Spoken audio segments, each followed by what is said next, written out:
तस्मै श्री गुरुवे नमः। श्री चैतन्य मनोभीष्टं स्थापितं येन भूतले स्वयं रूपकदा मह्यं ददाति स्वपदान्तिकं। वन्देऽहं श्रीगुरो श्रीयुतापदकमलं श्रीगुरुं वैष्णवंश्च श्रीरूपं साग्रजातं सहगणरघुनाथान्वितं तं सजीवं साद्वैतं सावधूतं परिजनासहितं कृष्णचैतन्यदेवं श्रीराधा कृष्णपादां सहगणललिता श्रीविशाखान्वितंश्च नमो विष्णुपादाय कृष्णपृष्ठाय भूतले श्रीमते भक्तिवेदान्तस्वामिनिति नामिने नमस्ते सारस्वती देवे गौरवाणी प्रचारिणे निर्विशेषशून्यवादी पाश्चात्यदेशतारिणे नमो महावदन्याय कृष्णप्रेमप्रदायते कृष्णाय कृष्णचैतन्यनामिने गौरत्से नमः। हे कृष्णा करुणा सिंधु दीनबंधु जगत्पते भूपेशा गोपिका कांत राधा कांत नमोस्तुते तप्त कांचन गौरांगी राधे वृंदावनेश्वरी वृषभानुसुते देवी प्रणमामि हरिप्रिये वाञ्छाकल्पतरुभ्यश्च कृपा सिन्धुभ्यः च पतितानां पावनेभ्यो वैष्णवेभ्यो नमो नमः। जय श्री कृष्ण चैतन्य प्रभु नित्यानंद श्री अद्वैत गदाधर श्रीवासादि गौर भक्तवृंदा हरे कृष्णा कृष्ण कृष्ण हरे हरे हरे राम राम राम हरे हरे। हरे Krishna. Sorry for the delay. I joined 10-12 minutes late. There was some other meeting which I had to got extended.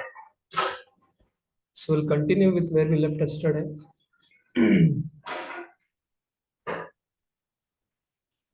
Yesterday we saw till 16th verse. Parikshit Maharaj catches Kali, chastises him. Then, before chastising him, before punishing him, he is inquiring from Dharma the who is. He is asking for the witness, immediate witness, because his Parikshit Maharaj is observing that Kali is standing there, a low-class Shudra dressed in a royal garments, next to a cow and a bull. Bull has lost 3 legs. One leg, it is stumbling on one leg. So before taking action, he is inquiring from Dharma. That is what we saw. So continuing from after his inquiry, what Dharma is responding is what we are going to see now.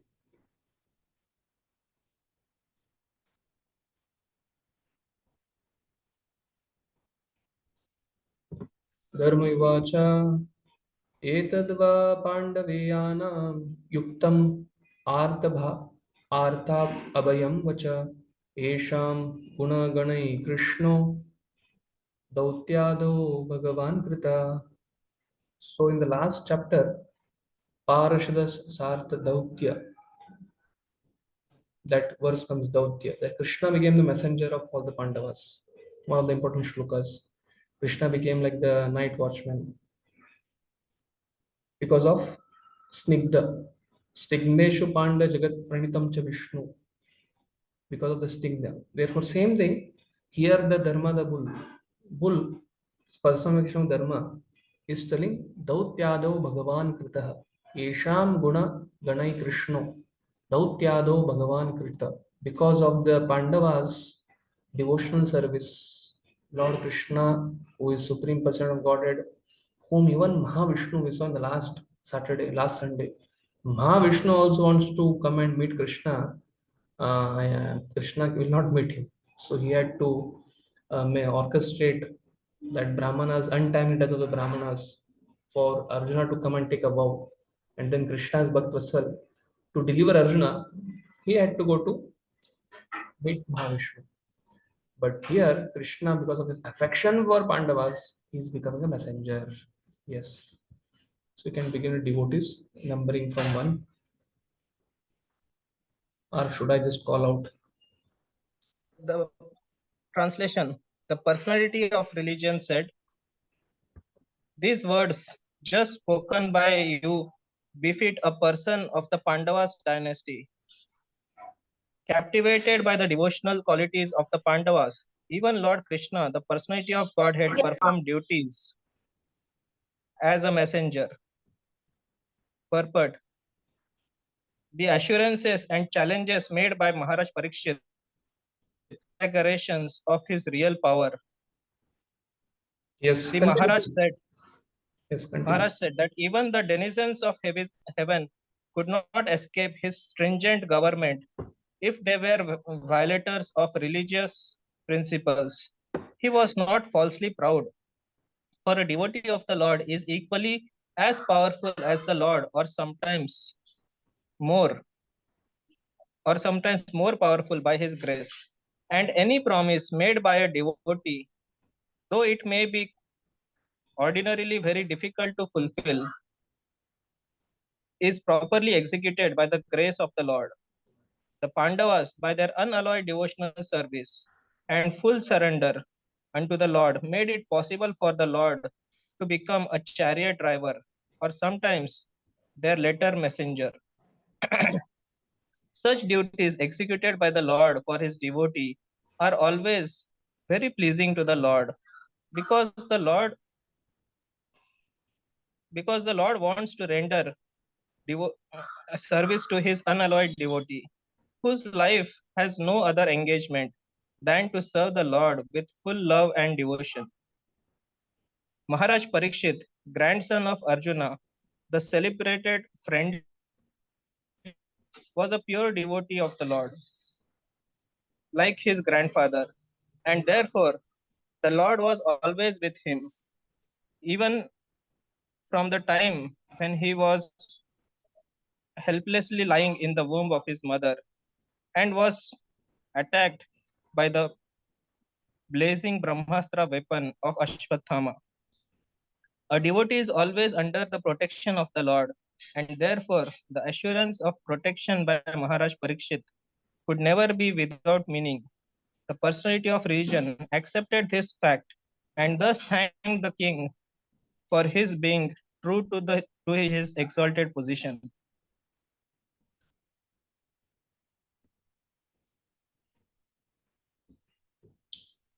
Yes, Prabhu.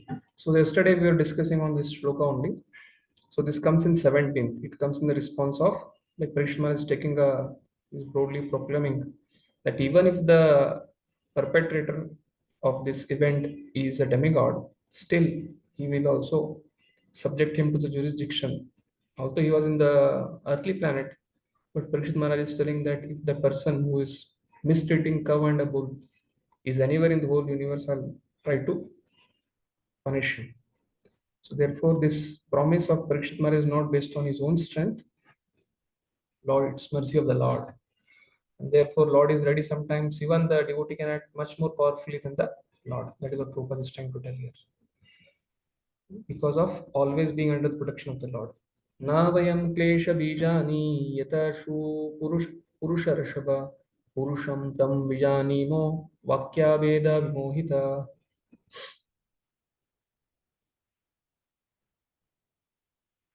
Yes, next devotee. Translation: O greater among human beings, it is very difficult to ascertain the particular miscreants who has caused our sufferings, because we are bewildered by all the different opinions of theoretical philosophers. Hare Krishna. Yes. So when Parikshit Maharaj, right now from here, all of you can be very attentively hearing this section now. This is little technical. What we are going to deal now. In the whole first kind of Bhagavatam, Bhishma Pitama's prayers, Bhishma reconciling why Pandavas suffered, although they were protected by Dharma, Achyuta Vipra, still they had to go through so much suffering. Nahi yasya Parishit Rajan Puman Veda Vidisitam. Muhyantu Kavyopihi. That is what Bhishma is saying. Why Pandavas suffered? They are being blessed by Dharma, Achyuta, Vipra. But still they are suffering. Why? So the reason is there is no other thing, because Lord is inconceivable. Lord's mercy is not only in giving something material benefits, His mercy is also in taking some material benefits back, creating some loss for devotee. Therefore, Lord's mercy, when somebody we may thank very easily, Lord, when He gives us something materially wonderful or He gives us success. But when failures comes also, that is also Lord's mercy, because There is no duality in Lord. Like an electrical engineer can utilize electricity for heating and cooling. Electricity is the same, but in heat pump or in increasing or for heater, the same electricity increases the heat of the water, or for that thing refrigerator that cools the water. So therefore, electricity is the same, but it has two different effects. But somebody who knows this science can understand this is working because of electricity. Similarly, a devotee is very advanced, Mahabhagavat, can understand that Lord's pat and also Lord's slap.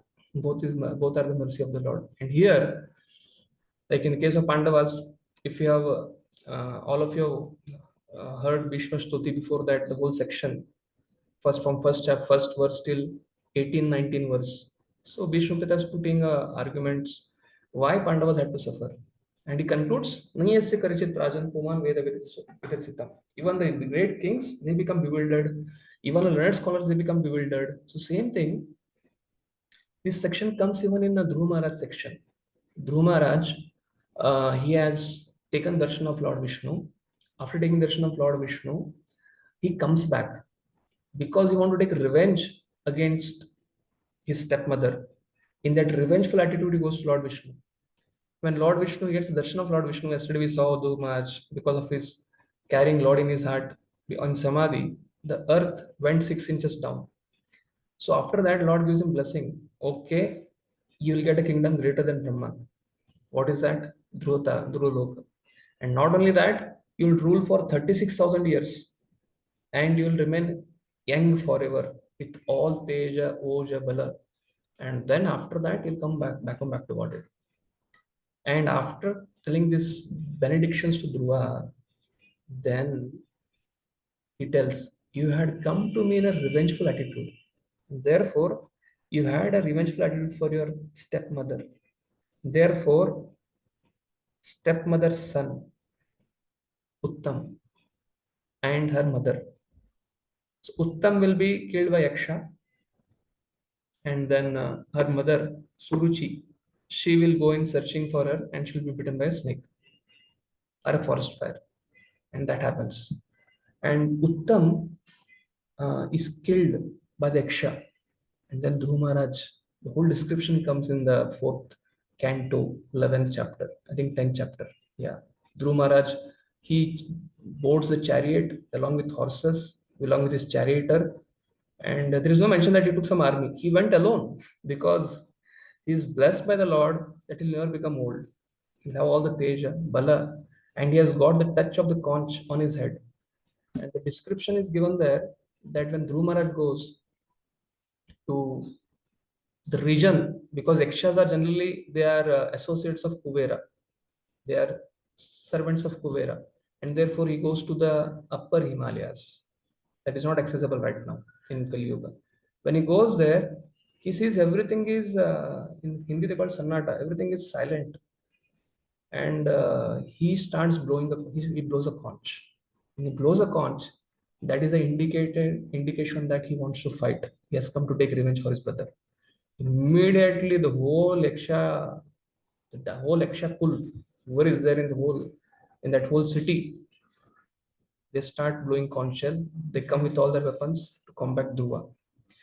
And Sukadeva Goswami mentions, when Dhruva Maharaj fought with the Yaksha,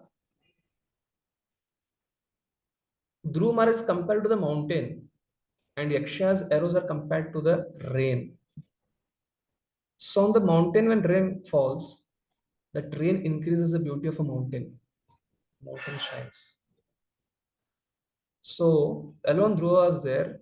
He started fixing 3 arrows, and all the Yakshas all together with the whole soldiers of Yakshas, 16,000 soldiers, much more, 160,000 soldiers, something like that, all well equipped. They're Yakshas, not humans.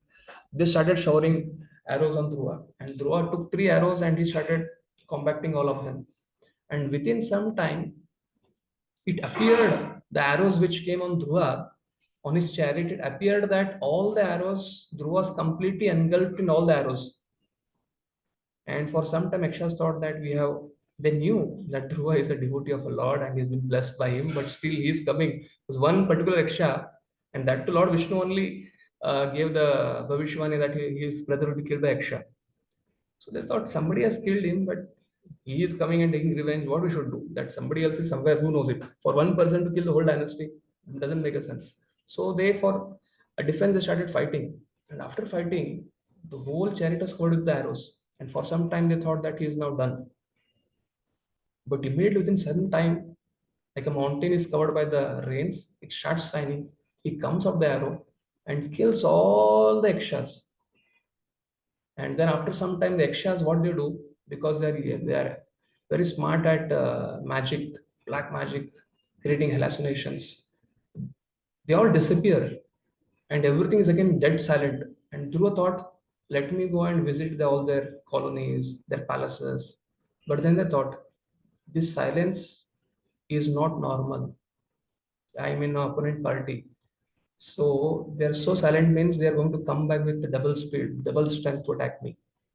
Then immediately what happens is you start hearing the waves of the ocean.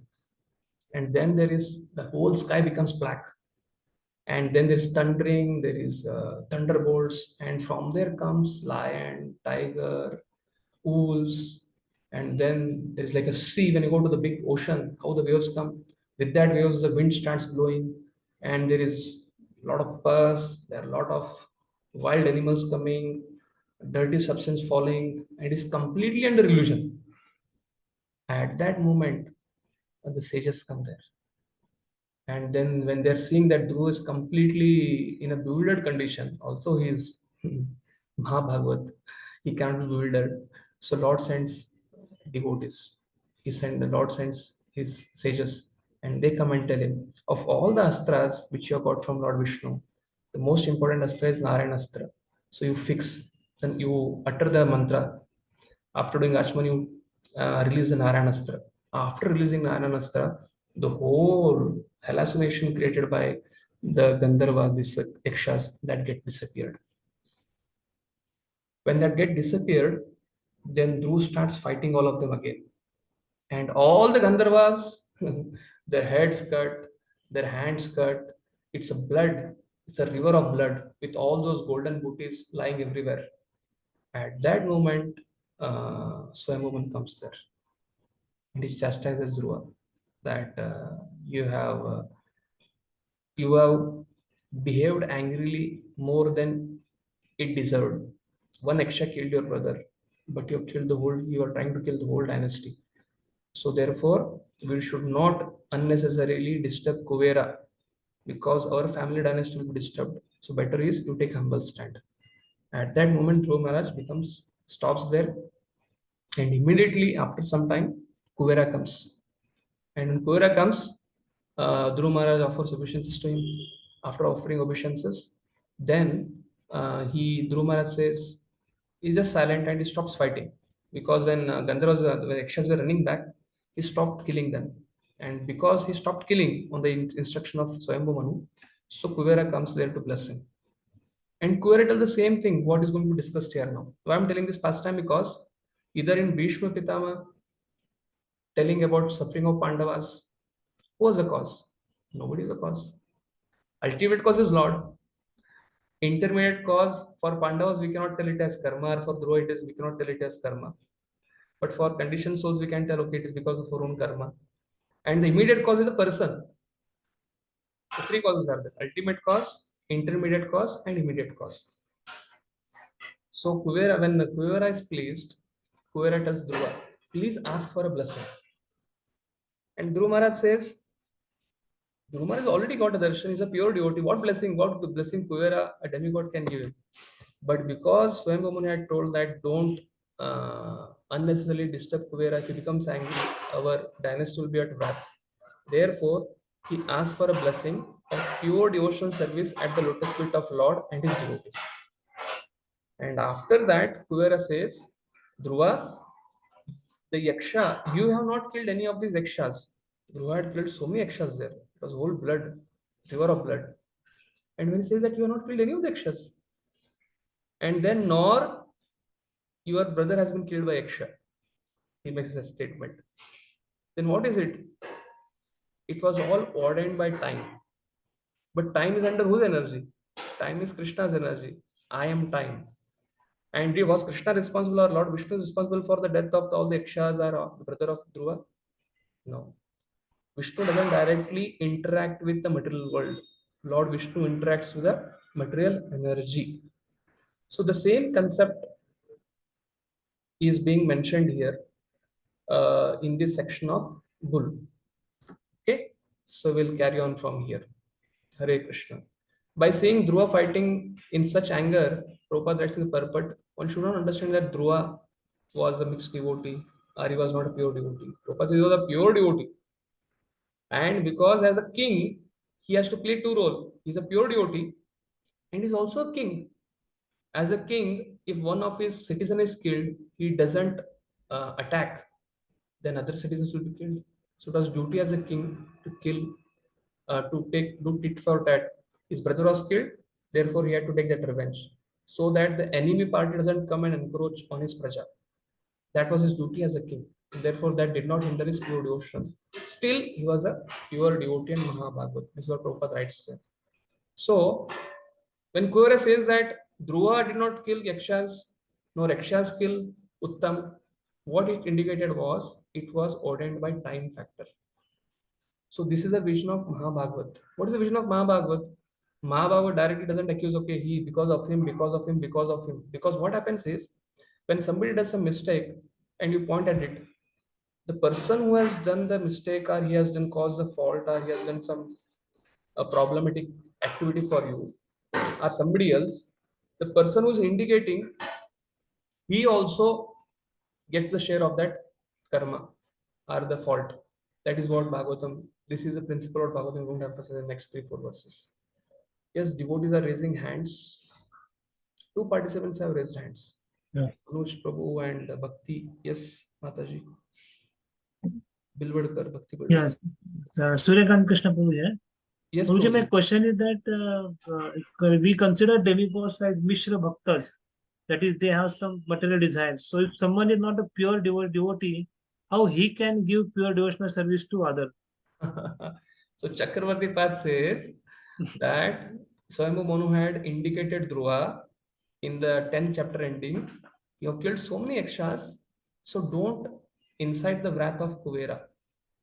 Therefore, Dhruva was humble.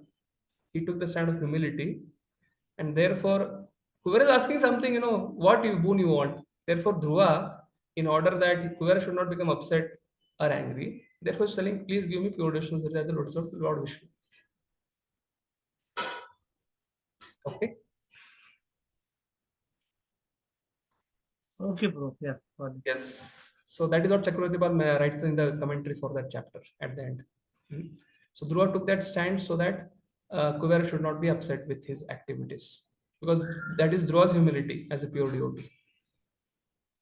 Okay. So pure devotee never think that, okay, I have become a pure devotee and nobody will bless me.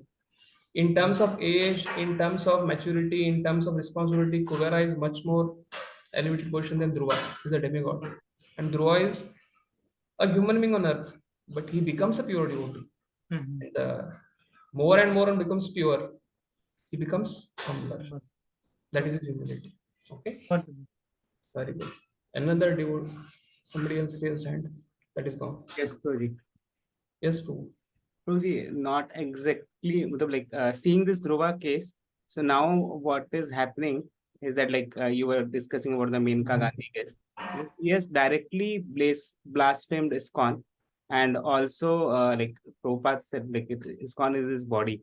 So we hear in Bhagavatam that we should have 3 responses. Either we should run away from that place, or we should if we can cut the tongue. And we see there are no Kshatriyas as such. We can see now politicians can be considered as administrator or Kshatriyas.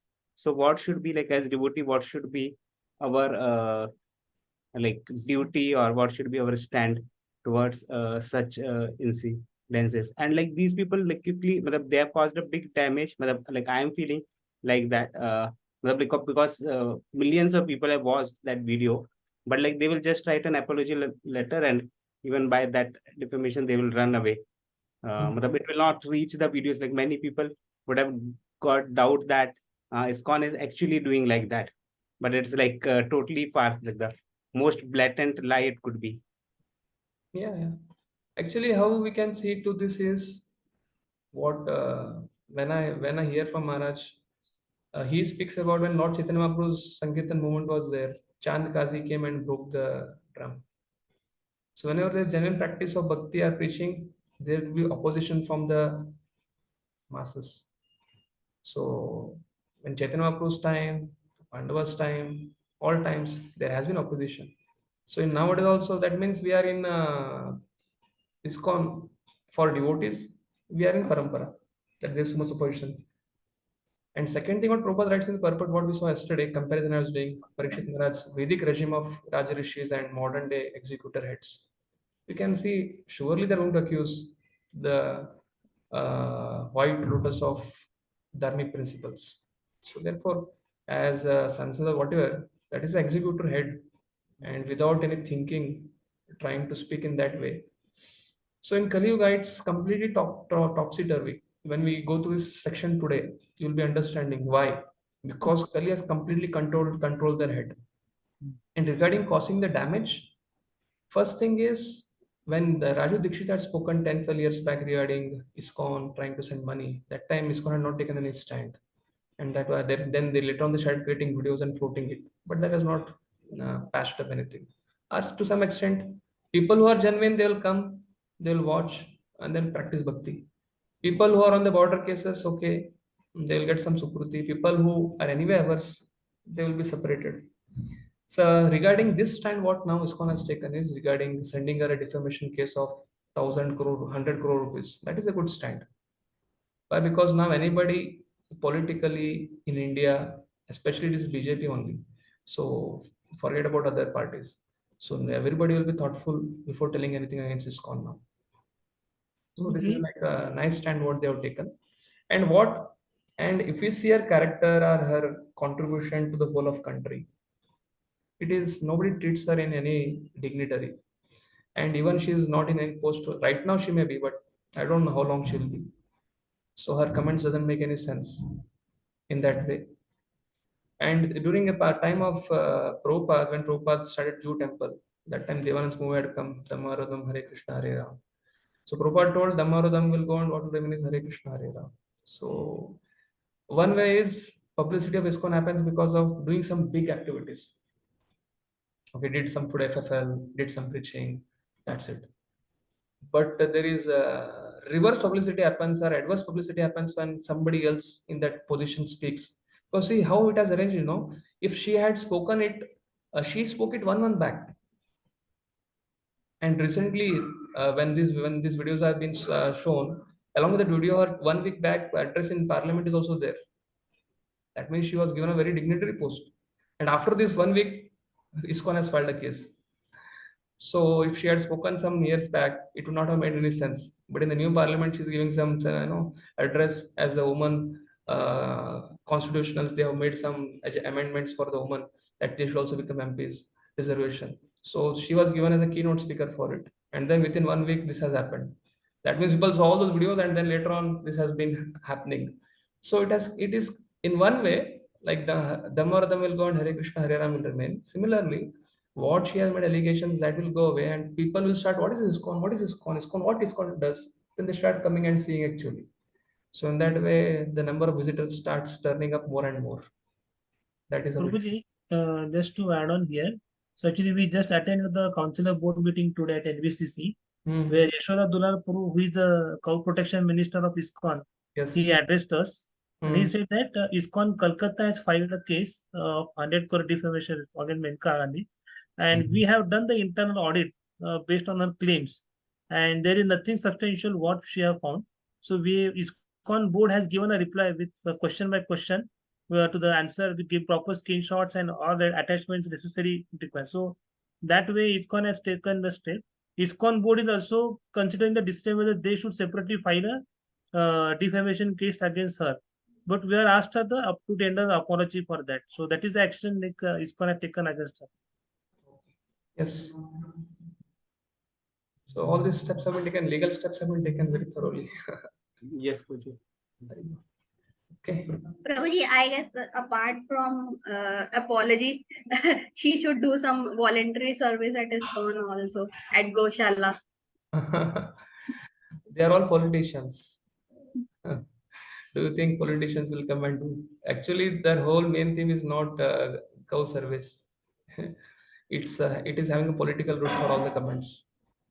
Actually, and when all these things come at a political level, na, it is not just so straight and clear. It is all twist in it. Surely, by your desire, in some lifetime, she will come and try to serve in some Goshala. Hare Krishna. Yes. O greatest among human beings, it is very difficult to ascertain the particular miscreant who has caused our sufferings because we are bewildered by the all different opinions of theoretical philosophers. Yes, Prabhu. Anushu can. There are many theoretical philosophers in the world who put forward their own theories of cause and effect, especially about the cause of suffering and its effect on different living beings. Generally, there are 6 great philosophers.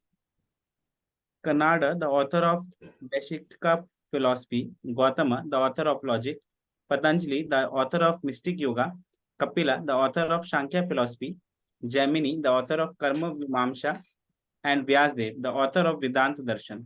Although the bull, or the personality of religion, and the cow, the personality of the earth, knew perfectly well that the personality of Kali was the direct cause of their sufferings, still, as a devotee of the Lord, they knew well also that without the sanction of the Lord, no one could inflict the trouble upon them. According to the Padma Puran, our present trouble is due to the fructifying seeding of seedling sins. But even those seedling sins also gradually fade away by execution of pure devotional service. Thus, even if the devotees see the mischief mongers, they do not accuse them for the sufferings inflicted. They take it for granted that the mischief monger is made to act by some indirect cause, and therefore they tolerate the sufferings, thinking them to be God given in small doses. For otherwise, the sufferings should have been greater. Maharaj Parikshit wanted to get a statement of accusation against the direct mischief monger, but they declined to give it on the above mentioned grounds. Speculative philosophers, however, do not recognize the sanction of the Lord. They try to find out the cause of sufferings in their own way, as well as will be described in the following verses. According to Srila Jiva Goswami, such speculators are themselves bewildered, and thus they cannot know that the ultimate cause of all cause is the Supreme Lord, the Supreme Personality of Godhead. Yes. So this is regarding Prabhupada purport. Chakravarti Pad Vishnu Chakra Thakur also shares some of important commentary on it. Yes, Prabhu. You can read this. He shares it in a form of conversation between Parikshit and Dharma, the bull. Can you read this? Yes, Prabhu.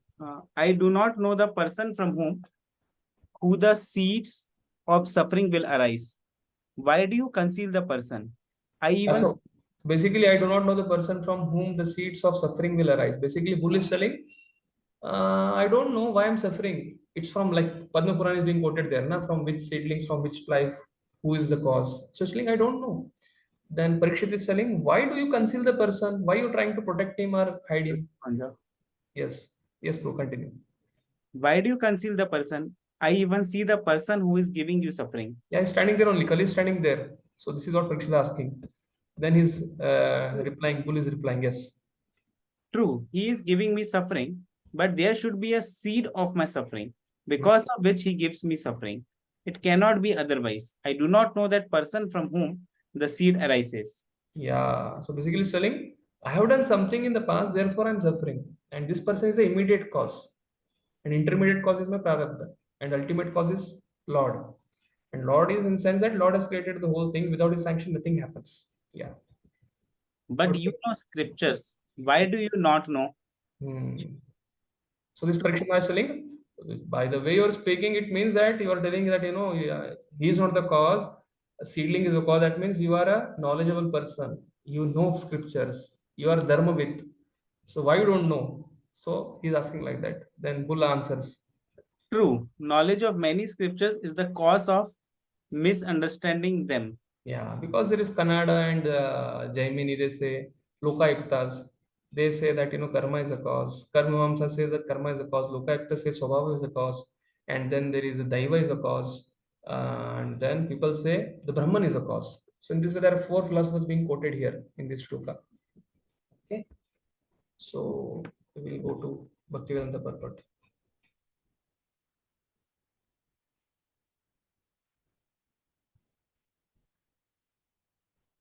केचिद्विकल्पवसना आहुरात्मानमात्मनः दैवम् अन्ये परे कर्म स्वभावम् अपरे प्रभुम्. Some of the philosophers, those who deny all sorts of duality, declare that one's own self is responsible for his personal happiness and distress. Others say that superhuman powers are responsible, while yet others say that activity is responsible, and the gross materialists maintain that nature is the ultimate cause. But Yes. as referred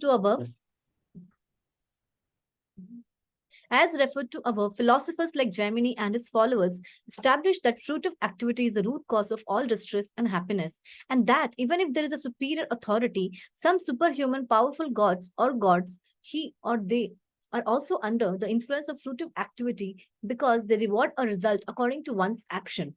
They say that action is not independent because action is performed by some performer. Therefore, the performer himself is the cause of his own happiness or distress. In the Bhagavad Gita 6.5, it is confirmed that by one's mind, freed from material affection, one can deliver himself from the sufferings of material pangs. So one should not entangle oneself in matter by the mind's material affection.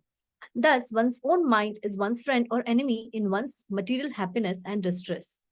Atheistic, materialistic Sankhyites conclude that material nature is the cause of all causes. According to them, combinations of material elements are the causes of material happiness and distress, and disintegration of matter is the cause of freedom from all material pangs. Gautama and Kannada find that atomic combination is the cause of everything, and impersonalists like Ashtavakra find that the spiritual effulgence of Brahman is the cause of all causes. But in the Bhagavad Gita, the Lord himself declares that he is the source of impersonal Brahman, and therefore he is the personality of Godhead, is the ultimate cause of all causes. It is confirmed in the Brahma Samhita that Lord Krishna is the ultimate cause of all causes.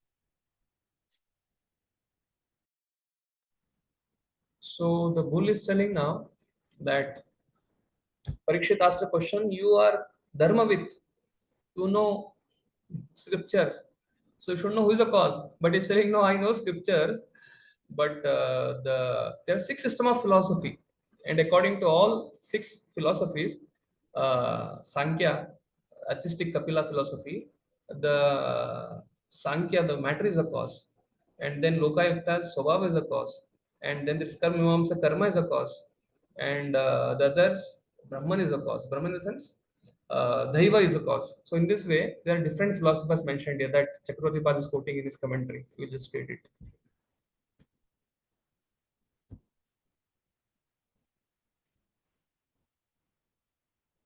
Yes, Mataji, you can continue reading this. Here, the different opinions are described. Some, the yogis who cover up Vasana, the difference Vikalpa, say the soul, master of the self, gives happiness and suffering.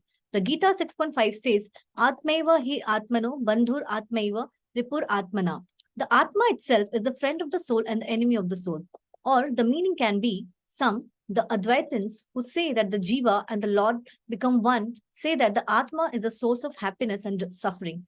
They also say that Devatas cannot be the cause since they are controlled by karma as well, and karma cannot be the cause because it is not independent. Thus, only the Atma is the cause and nothing else. Others, those who believe in planets controlled by Devatas, say that planets are the cause. The Mimamshakas say that karma is the cause. Others, the Lokayatas, say that Swabhava, the inherent property of matter, is the cause. This mind is a friend and enemy from Chakravarti Pad's commentary here, from this Gita. Atmaivi Atmano Bandhur Atmai Ripur Atmana. So basically, this sect of people who debate on action, by my action, I get success, and if somebody is lazy, he gets failure.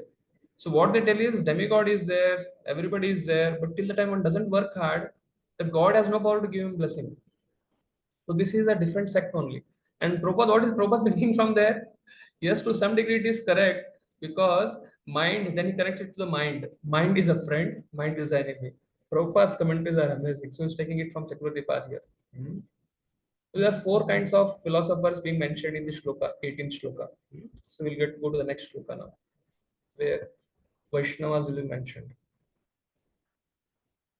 अप्रतर्क्याद् अनिर्देशाद् अतीकेष्वपि निश्चयः अत्राणारूपं राजर्षे विमृशा स्वमनीषया.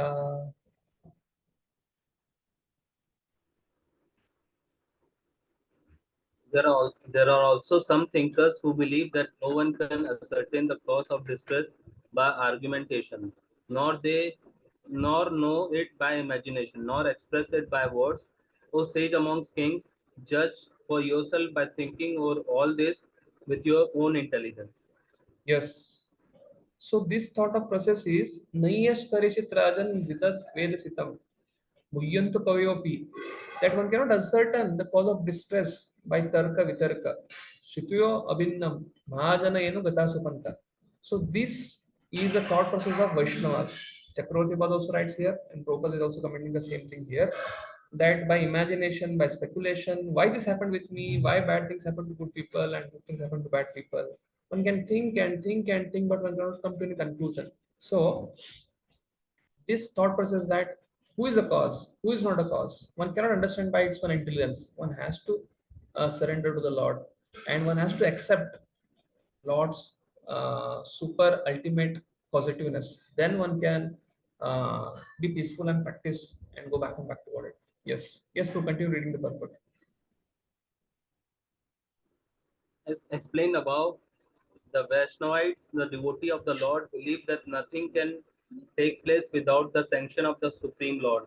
He is the Supreme Director, for he confirms in the Bhagavad Gita 15.15 that he, as all-pervading Paramatma, stays in everyone's heart as a witness and keeps vigilance over all actions of the living being. The argument of the atheist that one cannot be punished for one's misdeed unless they are proved by before the qualified justice is refuted herein. For we accept the Lord as the perpetual witness and constant companion of the living being. A living being may forget all that he might have done in his past or present life, but he must know that in the same tree of the material body, the individual soul and the supreme soul, as Paramatma, are sitting like two birds. One of them, the living being, is enjoying the fruits of the tree, whereas the supreme being is there to witness the activities. Therefore, the Paramatma feature, the Supreme Soul, is actually the witness of all activities of the living being. And only by his direction can the living being remember or forget what he might have done in the past. The Lord is therefore both the all-pervading impersonal Brahman and the localized Paramatma in everyone's heart. He is the knower of all, past, present, and future, and nothing can be concealed from him. The devotee know this truth, and therefore they discharge their duties sincerely without being overly anxious for rewards. Besides that, one cannot estimate the Lord's reaction, either by speculation or by scholarship. Why does he put some into difficulty and not others? He is the supreme knower of the Vedic knowledge, and thus he is a factual Vedantist. At the same time, he is a compiler of the Vedanta. No one is independent of him, and everyone is engaged in his service in different ways. In the conditioned state, such service are rendered by the living being under force of the material nature.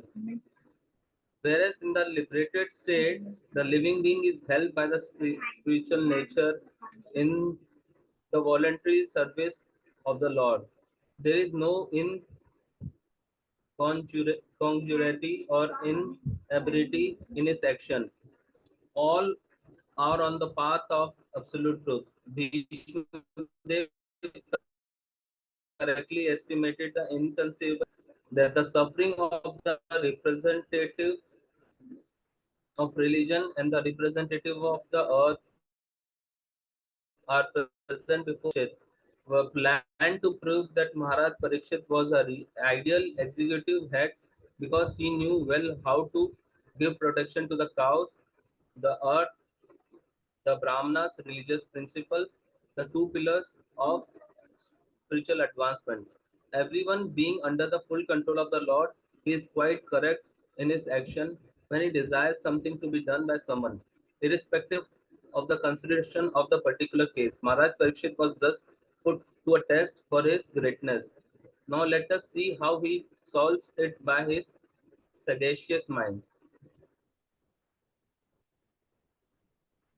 That this kind of orchestration, Lord is ultimate cause, and wise bull is having on three legs, broken, standing on one leg, cow is lamenting. This situation has been created. Our in future anyway, one thing is Chakravarti Pad mentions that this Parikshit Maharaj is seeing in his samadhi state, that what in future what is going to happen. So another reason Prabhupada writes here is that because it shows the credibility of Parikshit Maharaj in his kingdom.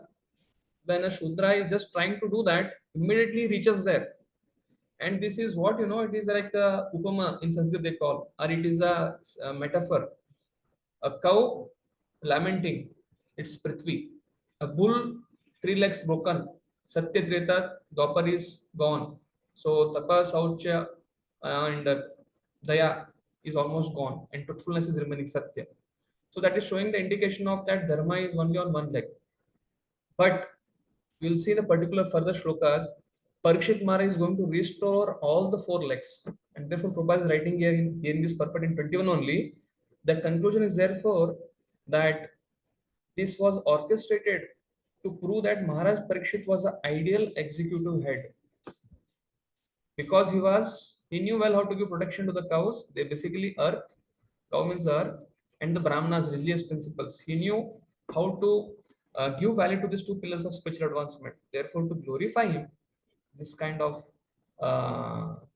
this incidence is glorifying Parikshit Maharaj, because even when the advent of Kali happened, Parikshit Maharaj checked him at that moment.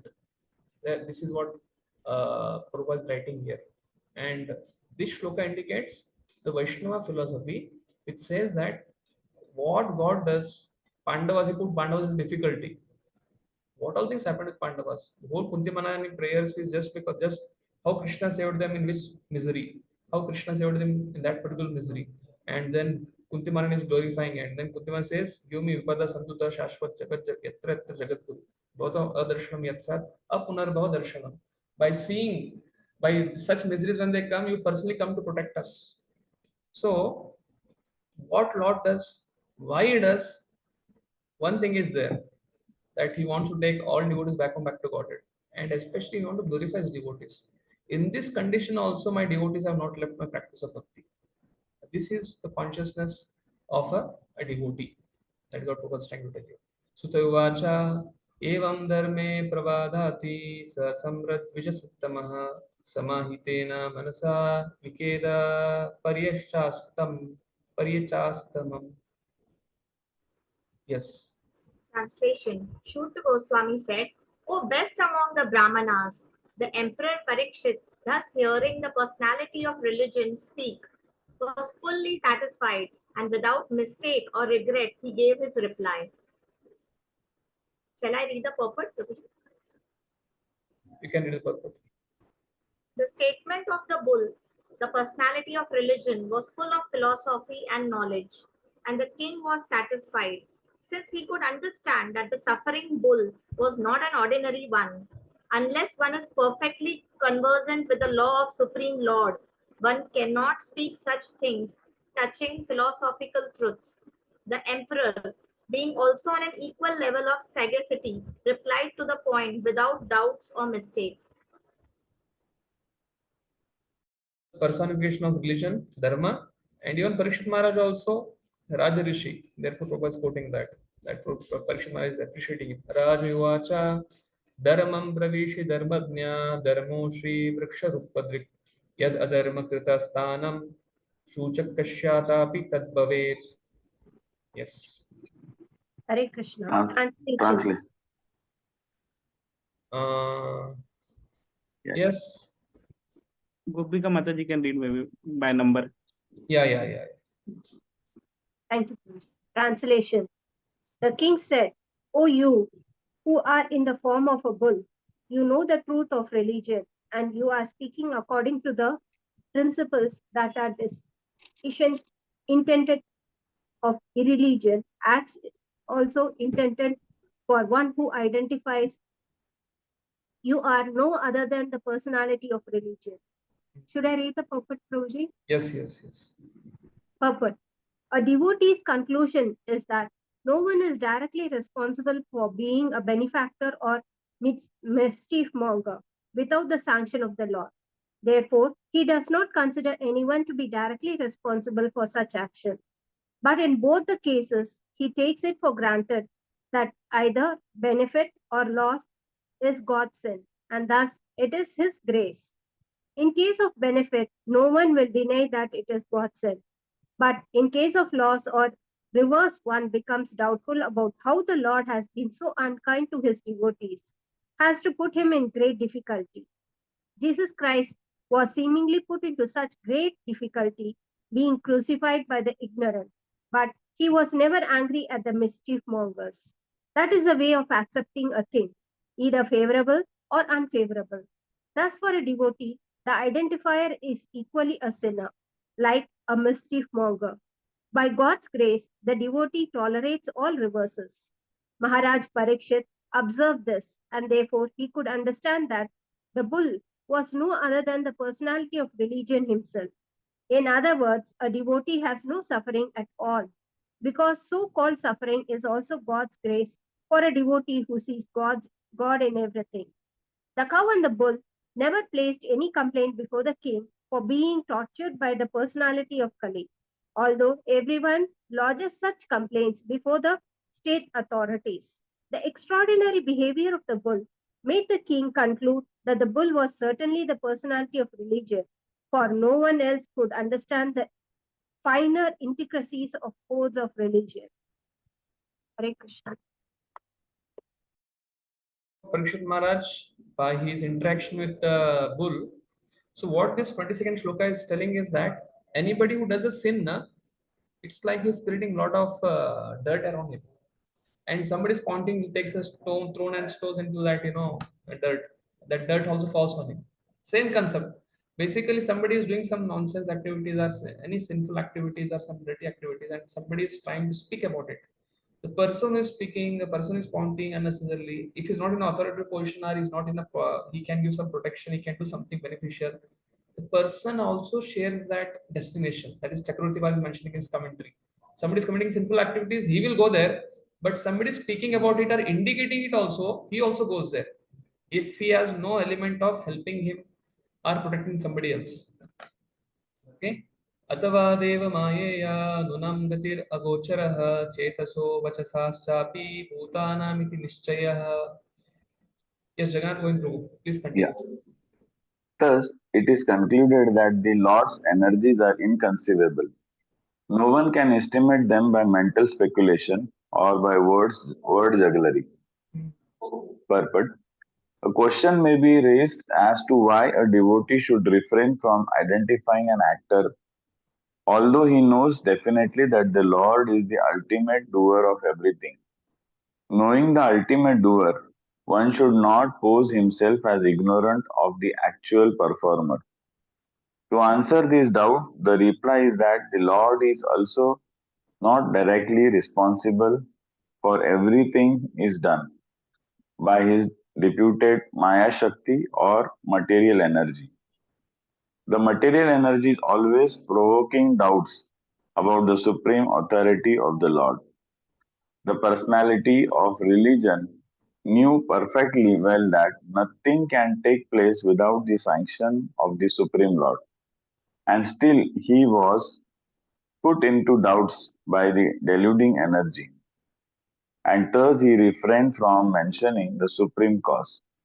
This doubtfulness was due to contamination of both Kali and the material energy.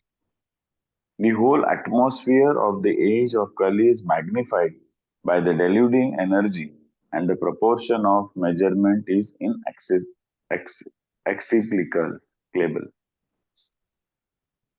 Hare Krishna. Yes. So we'll just see Chakravarti Pa's commentary here. So Prabhupada is taking Sridhar Swami's commentary where he's telling Bull, because of Kali's influence and being material energy, he could not convey the cause as supreme cause. And he's just silent. But Chakravarti Path says that,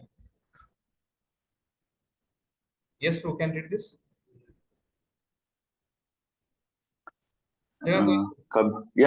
Commentary. You have said everything. What has been said is true. The cause is beyond reasoning. The course of the Lord's energy, which causes maintenance and destruction of the whole universe, is beyond the mind. It is beyond words. Thus, it is aprakritya and aniradesha. Since Maya is only under his control, who can know and say how the Lord arranges happiness and distress in the form of maintenance and destruction for the living entities? Yeah, the shloka is Atava Deva Maya. So therefore he's telling that being orchestrated by Deva Maya, it's difficult for understanding what is happening in this world. Chetasa. The mind cannot comprehend it. And therefore in the previous verse, which we saw in 18th verse, apratarkya anirdeshaya. One cannot comprehend because Lord is the cause, but Lord is not directly the cause. The material nature is the cause. And that Deva Maya is empowered by him. So he's not subjected to Maya. He is the controller of Maya, Deva Maya. If Maya is only under his control, who can know and say why somebody is suffering, why somebody is happy in the maintenance and destruction of the living entities? So this is what Chakravarti Pad is mentioning about this commentary. It is little technical here. So this section is ending now. And we'll go a little swiftly. So now Parikshit Maharaj is coming to the point. 14 can read, okay. Tapasaucham daya satyam iti pada krite krita adharmam shastrayo bhagna smaya sangha madaistavaha. Tapasaucham daya satyam. So these are the four pillars of religion, dharma. Yes, 14th devotee. Yes. Translation. In the age of Satya, truthfulness, your four legs were established by the four principles of austerity, cleanliness, mercy, and truthfulness. But it appears that the three of your legs are broken due to rampant irreligion in the form of pride, lust for women, and intoxication. Yes. Should I read the purport? Yes, Mataji. Continue purport. The deluding energy or material nature can act upon the living beings proportionately in terms of the living beings falling prey to the deluding attraction of Maya. Very, very important point Prabhupada is trying to write here. What he's telling is, somebody says, "Nah, I could not follow the principles. I was tempted." No, Maya will act on those people who are attracted to Maya, and those who are trying to practice bhakti and they're trying to develop some attachment, affection for devotees and Lord. Maya will not act on them. This is what Prabhupada is writing here. Maya can act. The proportion of Maya acting on living entities is directly proportional to falling praise, deluding attraction of Maya. Somebody is attracted to Maya, Maya will act on it. If somebody is not attracted, Maya will not, he cannot fall prey to Maya. Yes, Mataji, please continue. Prabhupada gives the example of moths. Yeah. Moths are captivated by the glaring brightness of light and thus they become prey to the fire.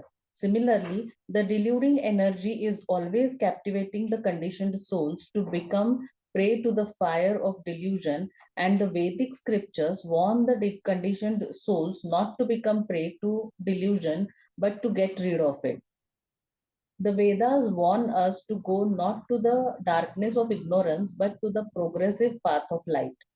The Lord Himself also warns that the deluding power of material energy is too powerful to overcome, but one who completely surrenders unto the Lord can easily do so. But to surrender unto the lotus feet of the Lord is also not very easy. Such surrender is possible by persons of austerity, cleanliness, mercy, and truthfulness. These four principles of advanced civilization were remarkable features in the age of Sattva. In that age, every human being was practically a qualified Brahmana of the highest order, and in the social orders of life, they were all Paramahamsas, or the topmost in the renounced order. By cultural standing, the human beings were not at all subjected to the deluding energy. Such strong men of character were competent enough to get away from the clutches of Maya. But gradually, as the basic principles of Brahmanical culture, namely austerity, cleanliness, mercy, and truthfulness, became curtailed by proportionate development of pride, attachment for women, and intoxication, the path of salvation or the path of transcendental bliss retreated far away from human society. With the progression of the age of Kali, people are becoming very proud and attached to women and intoxication. By the influence of the age of Kali, even a pauper is proud of his penny. The women are always dressed in an overly attractive fashion to victimize the minds of men, and the man is addicted to drinking wine, smoking, drinking tea, and chewing tobacco, etc. All these habits, or so-called advancement of civilization, are the root causes of all irreligiosities, and therefore it is not possible to check corruption, bribery, and nepotism. A man cannot check all these evils simply by statutory acts and police vigilance, but he can cure the disease of the mind by the proper medicine, namely advocating the principles of Brahmanical culture or the principles of austerity, cleanliness, mercy, and truthfulness. Modern civilization and economic development are creating a new situation of poverty and scarcity with the results of blackmailing the consumers' commodities. If the leaders and the rich men of the society spend 50% of their accumulated wealth mercifully for the misled mass of people and educate them in God consciousness, the knowledge of Bhagavatam, certainly the age of Kali will be defeated in its attempt to entrap the conditioned souls. We must always remember that false pride or too high an estimation of one's own values of life, undue attachment to women or association with them, and intoxication will divert human civilization from the path of peace, however much the people clamor for peace in the world. The preaching of the Bhagavatam principles will automatically render all men austere, clean both inside and outside, merciful to the suffering, and truthful in daily behavior. That is the way of correcting the flaws of human society, which are very prominently exhibited at the present moment. Trying to give her a practical solution that Kali Yuga is there, but what Prabhupada is writing in this purport, Prabhupada explains more nicely in the purport to 40, 41st, 42nd verses. So there I'll try to connect this Prabhupada's purport there. Prabhupada is saying mainly here, a person who is has false pride, what is too high estimation of one's own values, that is pride, undue attachment, intoxication. So these are almost like pride, undue attachment, intoxication, and falsity.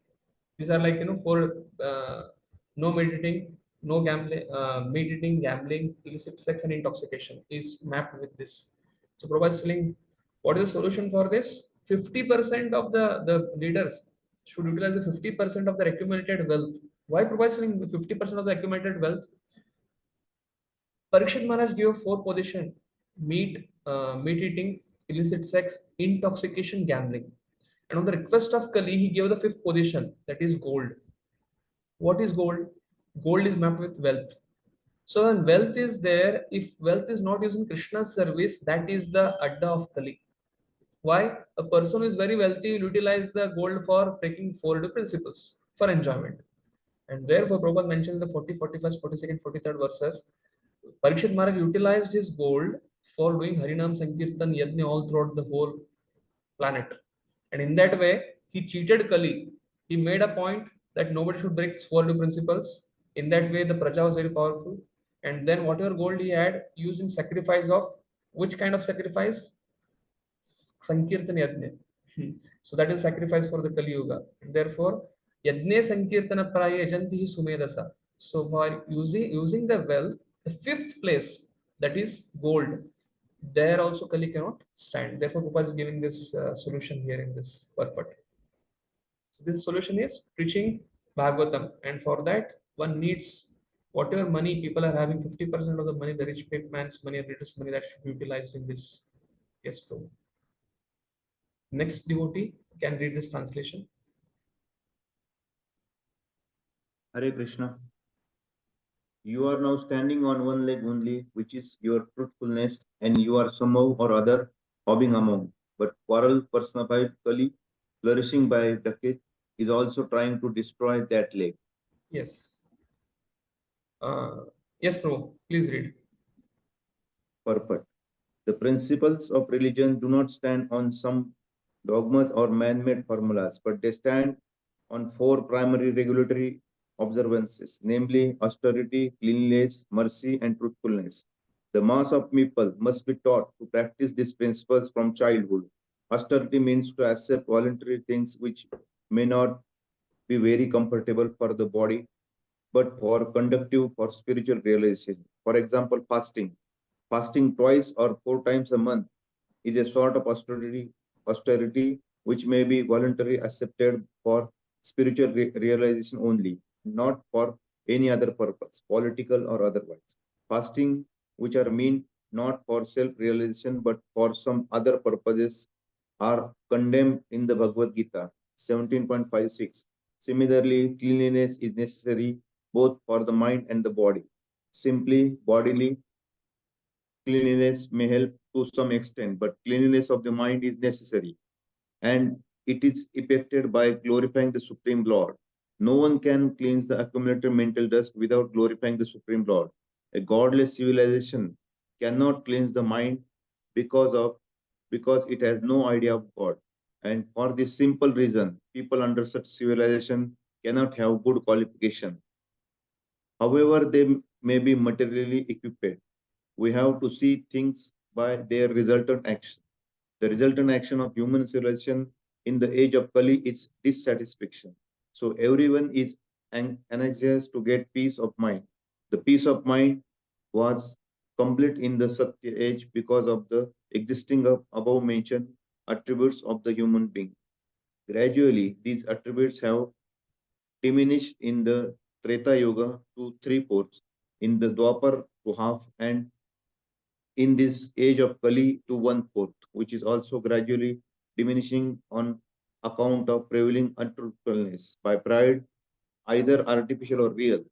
The resultant action of austerity is spoiled by too much affection for female association.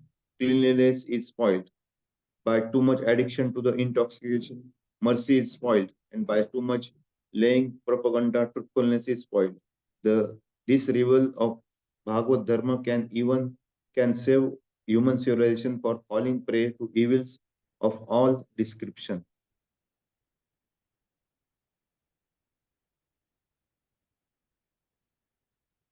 So Prabhupada mentions here at the end, by pride, real or artificial, austerity is spoiled.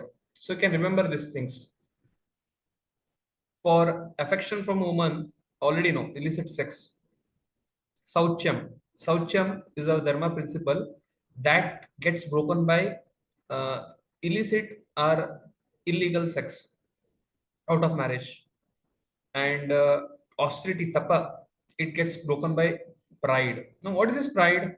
Prabhupada is not mentioning here. Prabhupada is going to mention it in the 45th, 42nd, 43rd verse. He mentions what this pride actually is. So you can stay till that time what it is. So mercy. So mercy is spoiled by Prabhupada is telling here intoxication. So what actually this intoxication is? It's basically attachment to our addiction. People have this fancy of eating something, drinking something. So therefore, when he's mentioning intoxication here, it's actually meat-eating. And he's saying pride here, that pride is actually, that pride is actually intoxication. So that is how it is in 45th verse is going to write it. This pride actually means intoxication. By intoxication, tapasya, tapa is broken. By illicit sex, cleanliness is broken. Principle of cleanliness. And by intoxication, what Prabhupada is writing here, that is actually meat eating. By that, the mercy is broken. And lying propaganda is actually gambling. By that, truthfulness is spoiled. This Prabhupada clearly writes in 45th verse. 42nd, 43rd verse he mentions here. Yes, next devotee can read the translation. The burden of the earth was certainly decreased by the personality of Godhead and by others as well. When he was present as an incarnate, all good was performed because of his auspicious footprints.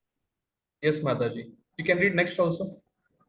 Now she, the chaste one, as if most unfortunate due to being forsaken by the personality of Godhead, laments her future with tears in her eyes. For now she is being ruled and enjoyed by lower class men who pose as rulers. Yes.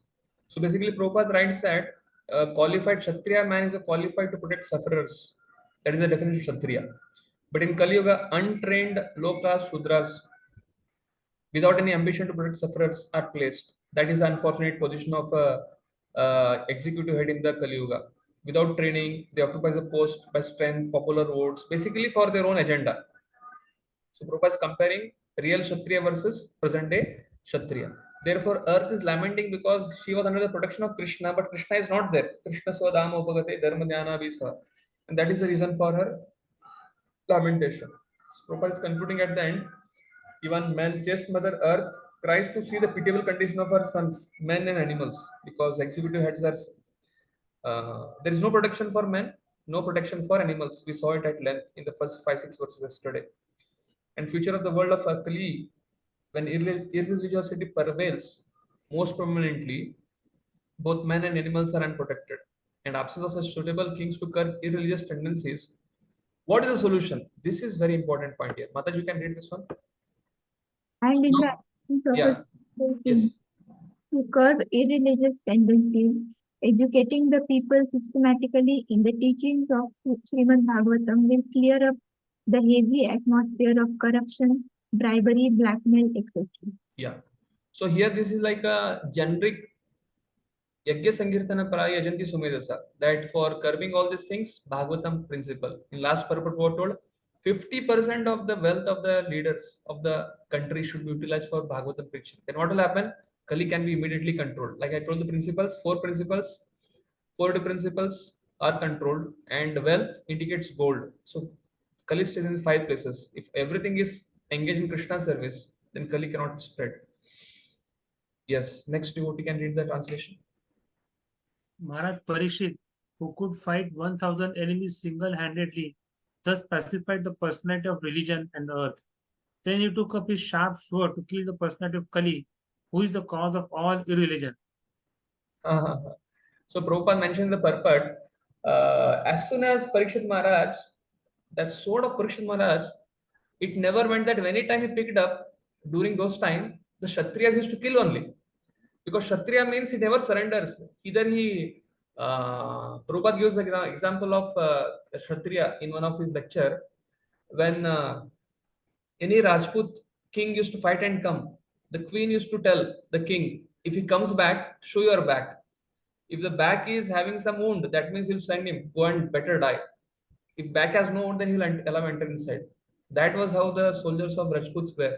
Basically, it's better to die in the battlefield. You will go to Swarga, higher abodes, than to run away.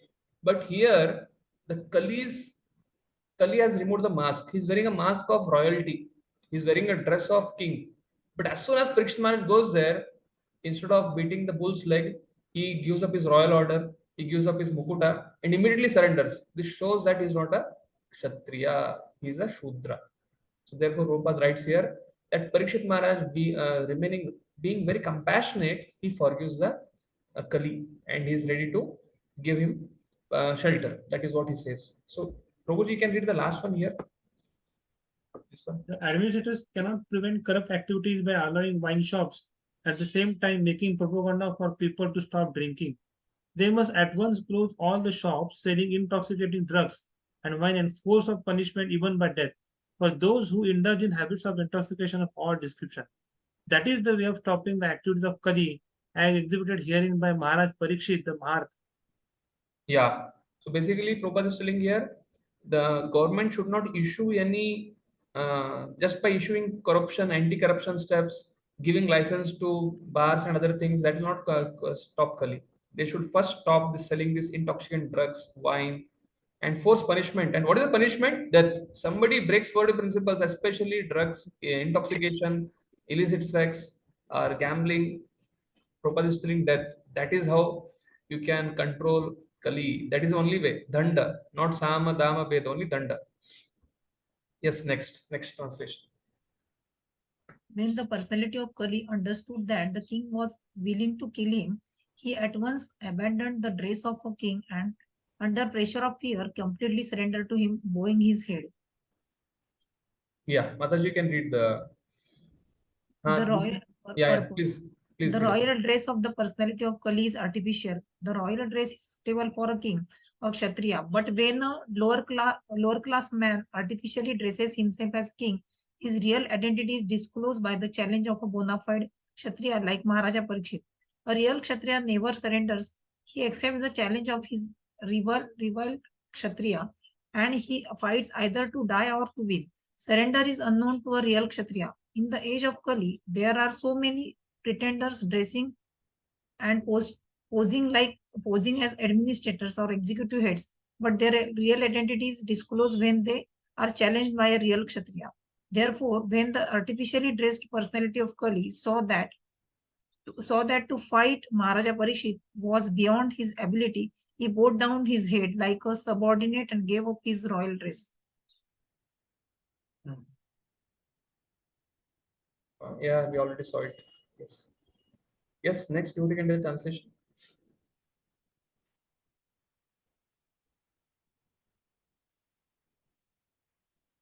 I think yes, Mataji, please continue. Yes. Maharaj Parikshit, who was qualified to accept surrender and worthy of being sung in history, did not kill the poor surrendered and fallen Kali, but smiled compassionately, for he was kind to the poor. Yeah, you will decide this shloka. Patitam padayorvira krapaya dina vatsala sharanyo navati shlokya aha chedam hasaniva. Yes, Mataji, please read the purport. Even an ordinary Kshatriya does not kill a surrendered person, and what to speak of Maharaj Parikshit, who was by nature compassionate and kind to the poor. He was smiling because the artificially dressed Kali had disclosed his identity as a lower class man, and he was thinking how ironic it was that although no one was saved from his sharp sword when he desired to kill the poor lower class, Kali was spared by his timely surrender. Maharaja Parikshit's glory and kindness are therefore sung in history. He was a kind and compassionate emperor, fully worthy of accepting surrender even from his enemy. Thus, the personality of Kali was saved by the will of providence. We see in the pastime of Sri Sampradaya, one of the Acharya, Parasar Bhatta, he is going with his disciples in a forest and he comes across a hunter, and hunter is catching the rabbit and that is his lunch. And then he's about to take the rabbit. He takes 2-3 rabbits, and then the first rabbit what starts doing it starts circumambulating the feet of the hunter, and with his ear it starts caressing his feet, going round and round, round and round, round and round. And when Parasar Bhatta sees this, he's seeing it, and then this hunter what he does is he lifts that rabbit and releases it, and sends it off and protects it. Basically protects it, doesn't kills it. So when Parasar Bhatta hears this pastime, he falls unconscious. And all disciples are shocked. What happened to him? Then Parasar Bhatta gets up after some time and tells, this hunter is so cruel-hearted. His business is to kill animals. But this rabbit took shelter of him by this process of Sharanagati. The process of surrender is so powerful. This rabbit has evoked the compassion in the heart of a cruel-hearted hunter also. So if cruel-hearted hunter can be so compassionate to the rabbit and give protection and not kill it. Here Prabhupada is mentioning, Parikshit Maharaj is so qualified king, Sharanyam Sharananavam. So he is quite worthy of taking shelter because Kali surrendered to him. Parikshit Maharaj did not kill him. His sword had never seen that he lifted the sword and he has not killed anyone. He has killed everyone who he was fighting with. But Kali happened to be non-Kshatriya and he immediately surrendered. So Parikshit Maharaj, being compassionate and kind like a father, gave him shelter. So Prabhupada is connecting it to, so how much more merciful and compassionate Lord Krishna should be when a devotee surrenders. Here, rabbit unconsciously, innocently, without any knowledge, he doesn't know what is happening. He just surrendered to that hunter. And Kali, out of fear of death, he is surrendering to Parikshit. He got shelter. But a devotee, when he surrenders out of devotional service, what kind of destination Lord will give him? This is what Prabhupada is writing here in this wonderful verse, worthy of surrender. So Dhruv Maharaj section also it comes Sharanyam Sharananaram. So Suniti Mata is telling Lord Vishnu, not any of the demigods. Only Lord Vishnu is worthy of taking shelter. That is the theme which is being mentioned here by Srila Prabhupada.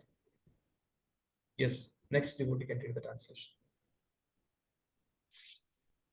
We are done with all the devotees. Bhajhari Prabhu is there, right? Remaining. You have to unmute yourself. Yeah, you can read now. Yes, yes. The personality of Kali, who is a friend of all kinds of irregularities. 31st verse, Prabhuji. 31st verse. You can read translation. Translation. No. Translation you can read. Translation. Oh, yes. The personality of Kali. No. Not purport. Translation. Okay. The king thus said, we have inherited the fame of Arjuna. Therefore, since you have surrendered yourself with folded hands, you need not fear for your life. But you cannot remain in my kingdom, for you are the friend of irreligion. Next, what? Shall I read? Please continue. Read. The personality of Kali, who is the friend of all kinds of irregularities, may be excused if he surrenders. But in all circumstances, he cannot be allowed to live as a citizen in any part of welfare state. The Pandavas were entrusted representative. Bhajhari Prabhu, I'll just try to sum up this purport. Okay, basically, Parikshit Maharaj has forgiven Kali, but Kali is like that rotten apple or a rotten mango. We have taken 1 dozen, 2 dozen mangoes. If one rotten mango is there, it spoils all the remaining mangoes. Our apple. So therefore, Parikshit has protected him, is given shelter to him, he surrendered, but he can't give him position. Therefore, he will create all kinds of irreligiosity. He's a mischief monger, and therefore he is coming in the dynasty of Pandavas. Therefore, their name and fame will be at question mark if he gives shelter to them. Therefore, to keep the name and fame of the Pandavas, so Parikshit Maharaj is not ready to tolerate. Kali means what? Meat eating, illicit sex, intoxication, gambling, and hoarding much more than necessary the wealth. Therefore, Parikshit Maharaj could not allow the friend of irreligiosity to flourish in his kingdom at the cost of good fame of the Pandavas. So therefore, he had to banish. He should be banished from the state, and that will save the state from corruption. Therefore, Prabhupada told in the last purport, 2-3 purport before, the only solution one can eradicate Kali is there should be a king like Parikshit Maharaj who is very strong, and somebody breaks the regular principles, they should be controlled. And if they are not controlling, they should be death. Death penalty is the only solution. Then only it's like, when farmer is putting maize or some very wonderful crops, many of the monkeys come to eat that one, some fruits. So what farmers do is he just kills one monkey and in its body he stuffs in with cloth and hangs it. Or sometimes he brings some artificial monkey and puts a stuffs it and keeps it. So one monkey is killed and hanged, all other monkeys run away. So that is how strong executive head has to be. That is what is mentioned there. Yes, next devotee. I think we have done with everything, no? We can start from the beginning. Guruji, we have last 3 more devotees, Yashika Oh. Mataji and Ah, yes, please, you can. Translation: If the personality of Kali irrigation is allowed to act as a man god or an executive head, certainly irregular principles like greed, falsehood, robbery, incivility, treachery, fortune, cheating, quarrel, and vanity will abound. Yeah. So what Prabhupada is trying to tell in this is, Kali, his agents are irreligion. He has all these limbs. So one cannot give him shelter. So Prabhupada begins the purport with austerity, tapa, sauchya, daya, satya. These are the pillars. And Prabhupada gives a very, very secular presentation here. Not in terms of secularism doesn't mean, if I'm Hindu, Muslims are not allowed. Muslims, Christians are not allowed. If you go to Hindu country, they are having some type of thought process towards other religion. If you go to Muslim country, they don't allow anything of any other thing. Christians, the same thing. But Prabhupada is presenting such universal principles here.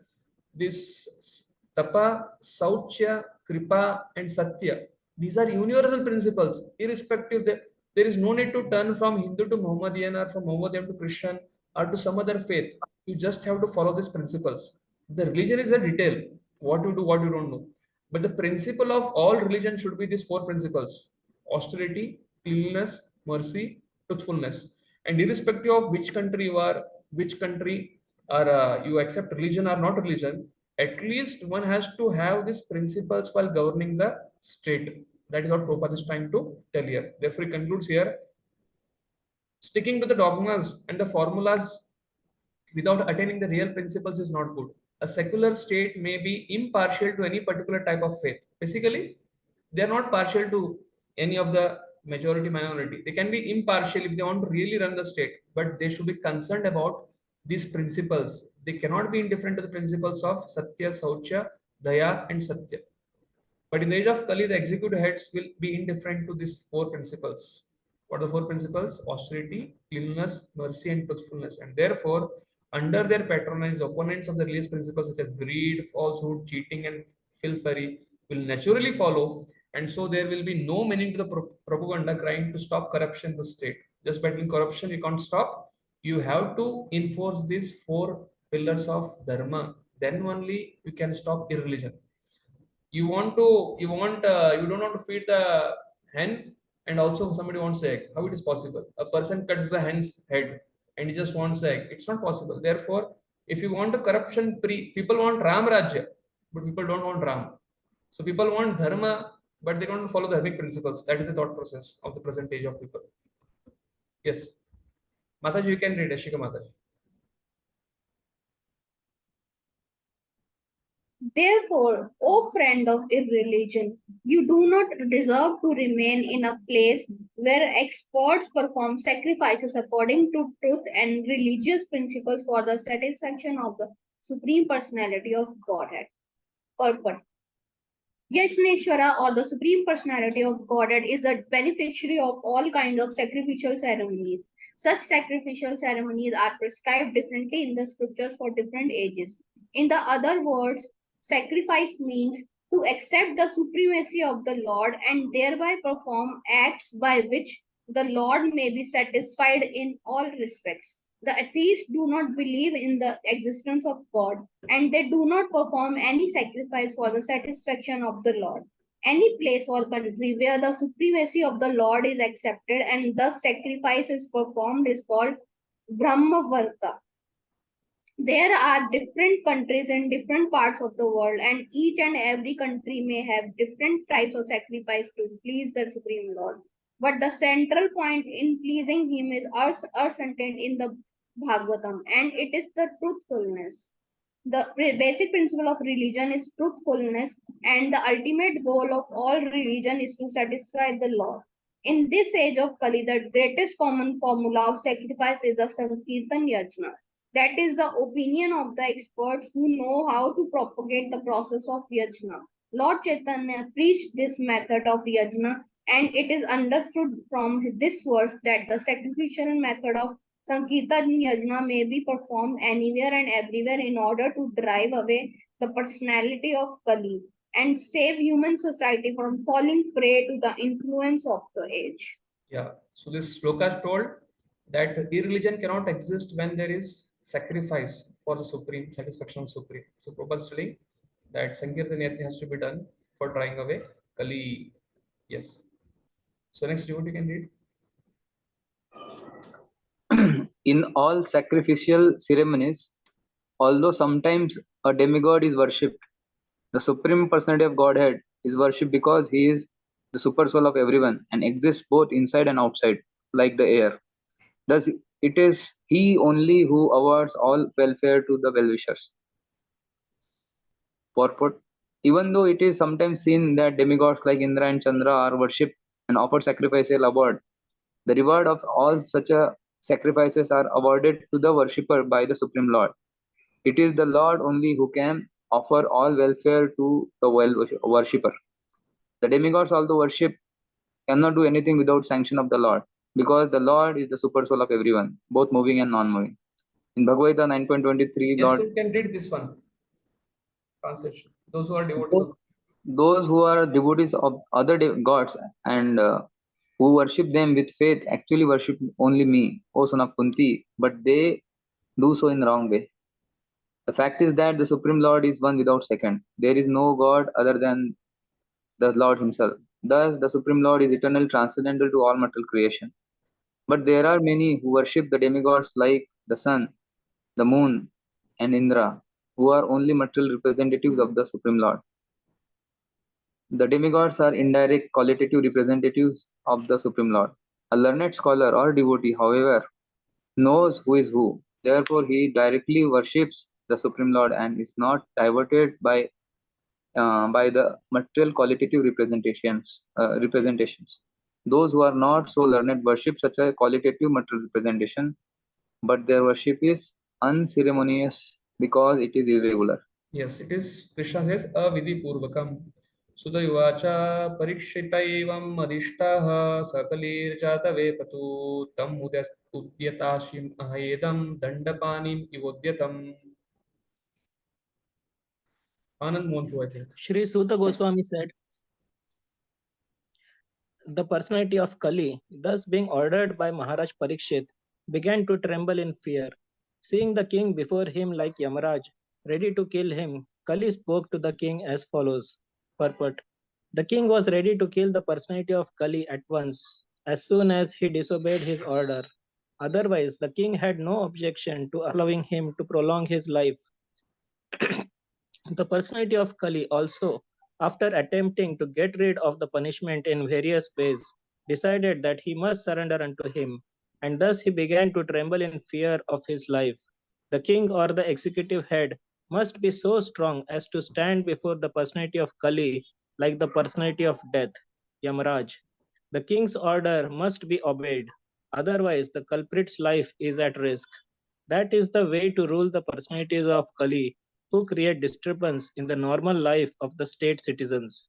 Yeah, Prabhupada is mentioning in every purport. No Sama Dama Beda, only Danda for Kali. Yes. Kali Guacha Yatrakva Vata Vatsyami Sarvabhauma Tavatmya Lakshaye Tatra Tatrapi Tvam Ateshu Sharashanam. Translation, O your majesty, though I may live anywhere and everywhere under your order, I shall but see you with bow and arrows wherever I look. Purport, So, yes, emperor of all lands all over the world.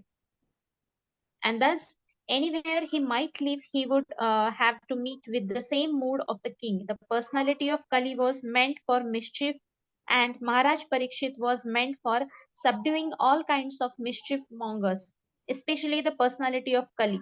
It was better, therefore, for the personality of Kali to have been killed by the king then and there, instead of being killed elsewhere. He was, after all, a surrendered soul before the king, and it was for the king to do what was required. Yes. So Prabhupada is telling if Kali has to have some place, because Kali's only business is adharma, and Parikshit Maharaj's business is to protect dharma. So if we use him here, Kali will go somewhere. So Kali is very smart. He's an amazing politician, like a modern day politician. So he thought, if Parikshit leaves me now here, he'll kill me somewhere. So let me ask for some other place. So what is it? That is what he's asking. Tanme dharma vritam shreshta sthanam nirdeshtum arhasi yatraiva niyato vatsya atistam ste nushashanam. I am your praja, you also give some place to me. Otherwise, there is no place for me to live in your government. Yes, Anushru. Therefore, O chief among the protectors of religion, please fix some place for me where I can live permanently under the protection of your government. Because Parikshit Maharaj will kill him otherwise. So he's asking for only. Give me safety also, protection. Yeah. The personality of Kali addressed Maharaj Parikshit as the chief amongst the protectors of religiosity because the king refrained from killing a person who surrendered unto him. A surrendered soul should be given all protections, even though he may be an enemy. That is the principle of religion. And we can just imagine what sort of protection is given by the personality of Godhead to the person who surrenders unto him, not as an enemy, but as a devoted servitor. The Lord protects the surrendered soul from all sins and all resultant reactions of sinful acts. Yeah, we've discussed this protection of the Lord. Sharanagati is so powerful that we can understand Kali is surrendering in fear, but devotees surrendering to Krishna in love. So how much Krishna protect him? Yeah, this is a very important shloka. Sutta Yuvacha Abhayat Dada Tasmai. In this way, he inquired when he asked for places. So Sthanani Kale Dado, he was given the places to Kali. Dyutam Panam Striya. Suna Dyutam means drinking, Dyutam means gambling, Panam means drinking, Striya means prostitution, Suna means meat eating. Yatra Adharmas Chaturvida. These four places was given by Parikshit to Kali. Yes, Mataji, you can read. Suta Goswami said, Maharaj Parikshit, thus being petitioned by the personality of Kali, gave him permission to reside in places where gambling, drinking, prostitution, and animal slaughter was performed. The basic principles of irreligiosity, such as pride, prostitution, intoxication, and falsehood, counteract the four principles of religion, namely austerity, cleanliness, mercy, and truthfulness. The personality of Kali was given permission to live in four places particularly mentioned by the king, namely the place of gambling, the place of prostitution, the place of drinking, and the place of animal slaughter. Srila Jiva Goswami directs that drinking against such scriptural principles as those which govern the Sautra Mani Yagya associated with women outside marriage and killing animals against the injunctions of scriptures are irreligious. In the Vedas, two different types of injunctions are there. One type for the pravritas, or those who are engaged in material enjoyment, and another type for the nivritas, or those who are engaged in becoming liberated from material bondage. The Vedic injunction for the pravritas is to gradually regulate their activities towards the path of liberation. Therefore, for those who are in the lowest stage of ignorance and who indulge in wine, women, and flesh, drinking by performing Sautra Mani Yagya, association of women by marriage, and flesh eating by sacrifices are sometimes recommended. Such recommendations in the Vedic literature are meant for a particular class of men and not for all. But because there are injunctions of the Vedas for a particular type of persons, such activities by the pravritas are not considered adharma. One man's food may be poison for others. Similarly, what is recommended for those in the mode of ignorance may be poison for those in the mode of goodness. Srila Jiva Goswami Prabhu therefore affirms that recommendations in the scriptures for a certain class of men are never to be considered adharma or irreligious. But such activities are factually adharma and they are never to be encouraged. The recommendations in the scriptures are not meant for the encouragement of such adharma, but for regulating the necessary adharma gradually toward the path of dharma. Following in the footsteps of Maharaj Parikshit, all executive heads of state have a duty to see that the principles of religion, namely austerity, cleanliness, mercy, and truthfulness, are established in the state, and that the principles of irreligion, namely pride, illicit female association or prostitution, intoxication, and falsity, are checked by all means. And to make the best use of a bad bargain, the personality of Kali may be transferred to places of gambling, drinking, prostitution, and animal slaughter, if there are any places like that. Those who are addicted to these irreligious habits may be regulated by the injunctions of the scripture. In no circumstances should such habits be encouraged by any state. In other words, the state should categorically stop all sorts of gambling, drinking, prostitution, and falsity. The state which wants to eradicate corruption by majority may introduce the principles of religion in the following manner. First, 2 compulsory fasting days in a month, if not more austerity. Even from the economic point of view, such 2 fasting days in a month in the state will save tons of food, and the system will also act very favorably on the general health of the citizens. Second, there must be compulsory marriage of young boys and girls attaining 24 years of age and 16 years of age respectively. There is no harm in co-education in the schools and colleges, provided the boys and girls are duly married, and in case there is any intimate connection between a male and a female student, they should be married properly without illicit relation. The Divorce Act is encouraging prostitution, and this should be abolished. Third, the citizens of the state must give in charity or at least 50% of their income for the purpose of creating a spiritual atmosphere in the state or in human society, both individually and collectively. The principles of the Bhagavatam should be preached, namely, a karma yoga or doing everything for the satisfaction of the Lord, B, regular hearing of the Srimad Bhagavatam from authorized persons or realized souls, C, chanting of the glories of the Lord congregationally at home or at places of worship, D, rendering of all kinds of service to Bhagavatas engaged in preaching Srimad Bhagavatam, and E, residing in a place where the atmosphere is saturated with God consciousness. If the state is regulated by the above process, naturally there will be God consciousness everywhere. Gambling of all description, even speculative business enterprise, is considered to be degrading, and when gambling is encouraged in the state, there is a complete disappearance of truthfulness. Allowing young boys and girls to remain unmarried past the above-mentioned ages and licensing animal slaughterhouses of all description should be at once prohibited. The flesh eaters may be allowed to take flesh as mentioned in the scriptures and not otherwise. Intoxication of all description, even smoking cigarettes, chewing tobacco, and drinking tea must be prohibited. Yeah. So in this purport, Prabhupada maps gambling as breaking truthfulness. Or the 4 principles, Satyam, that is broken by the principle of gambling. In the whole purpose, it is coming here for the first time. Prabhupada is trying to map this. Punascha yashamanaya jata rupam adat prabhu tato nartam padam kamam rajo vairam cha panchamam. So 4 places Parikshit Maharaj gives to the Kali, but Kali is telling everywhere where I go, these are not allowed. So give me some more place. So then Parikshit Maharaj gives him permission to live in a gold, because gold gives, one has gold, then he breaks, he becomes proud and eats meat, he drinks, he has illicit connection, and also he lies. That means he gambles. And 5th thing is enmity. So all these 4 things mentioned here, that wherever there is gold, falsity, that is gambling, intoxication, that is drinking, lust, illicit sex, this envy is meat eating. So by cause of the gold, another thing comes is enmity. So these are 4 Vaibhava principles which should be followed. And this is 5th, this enmity because of gold. You see, people fighting, relatives fighting, son and father fighting for gold. Therefore, gold indicates enmity. And gambling indicates falsity. Drinking indicates intoxication. Illicit connection is lust. And meat eating, envy, because living entities are envious towards other living entities, therefore they kill and eat them.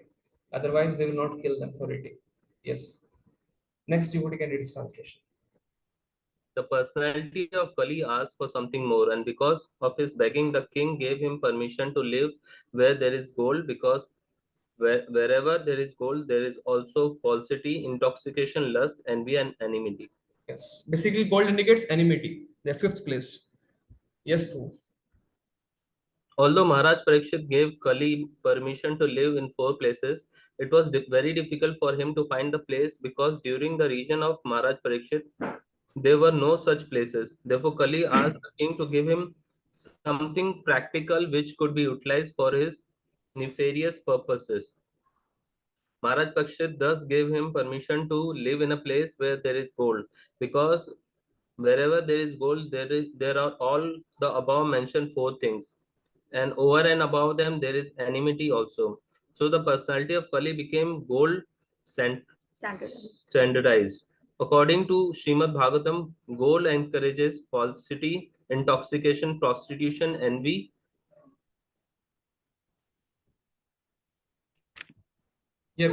envy and enmity.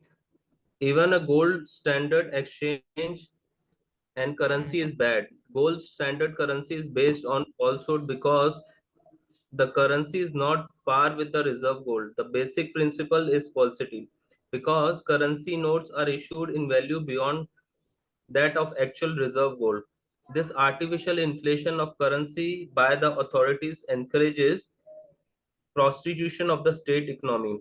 The price of commodity becomes artificially inflated because of bad money or artificial currency note. Bad money drives away good money. Instead of paper currency, actual gold coin should be used for exchange, and this will stop the prostitution of gold. Gold ornaments for women may be allowed by control, not by quality but by quantity. This will discourage lust, envy, and enmity. When there is actual gold currency in the form of coins, the influence of gold is producing falsity, prostitution, etc. will automatically cease. There will be no need for an anti-corruption ministry for another term of prostitution and falsity of purpose. Yes. So what Prabhupada is trying to tell in this purport is, Kali has got four places: meat eating, intoxication, illicit sex, and gambling. The fifth place is gold, because golds create enmity. So this gold, people fight with each other. That already explained. But problem with present day economy is, they based on the country has gold, how much amount of gold, that much they can print currencies, and that is leading to prostitution of currency. Basically, when Prabhupada uses the word prostitution, that indicates misuse or abusing the currency. So what Prabhupada is giving a solution for that is, because of this printing of currency. Imagine, when I was in childhood, I remember for first standard, second standard, third standard, when I used to go to my relative's place, grandfather's place, in 25 paisa, that time there were mint used to print aluminum coins, 5 paisa, 10 paisa, 25 paisa, 50 paisa. In 50 paisa, you'll get the whole chikki of 10. And now the same chikki comes in 5 rupees. Why? What is the thing? Because people are doing prostitution of currency. There is gold. Based on the weight of the gold, the country is supposed to print the currency. But everything is done by the Bank of America in America. There is documentary on it. Recently, some 10, 15 years before that is made. And based, the government has given them full rights to print how much currency they want in World War II. That time what happened was, rather the gold standard went off, because when there is emergency, the country needs money, and with money they can purchase weapons, this and that. Therefore, Prabhupada is giving a solution for this. Gold itself creates enmity, and that gold standard way of publishing money, printing money is misuse of money or prostitution of money, because instead of the currency, gold is already creating enmity. That is, we can't stop it. But instead of paper money, one has to utilize gold itself. That will remove corruption. He is not encouraging gold, but what Prabhupada is telling is, he is trying to tell that the money has to be utilized in a form of gold itself. Then what will happen? The money, especially barter system. Best is barter system. If not, the currency should be in gold coins. And the last thing, when there is currency in the form of papers, it's simply, 1 acre 10, 15 years before it was 10 lakh. Now it is 40 lakh. After some time, it will become 100, 1 crore. It will go on like that. And therefore, when Prabhupada is telling here, the gold has to be utilized in control for women, quality, not quantity. Basically, it means Even if gold is mixed with some other elements, and the quality of the gold has to be preserved. One cannot, like when you put milk, you put water in the milk and you can sell it. So that will also create prostitution of the gold. So rather than like people use this gold and mix with that and they start spending it, then what is the use of gold?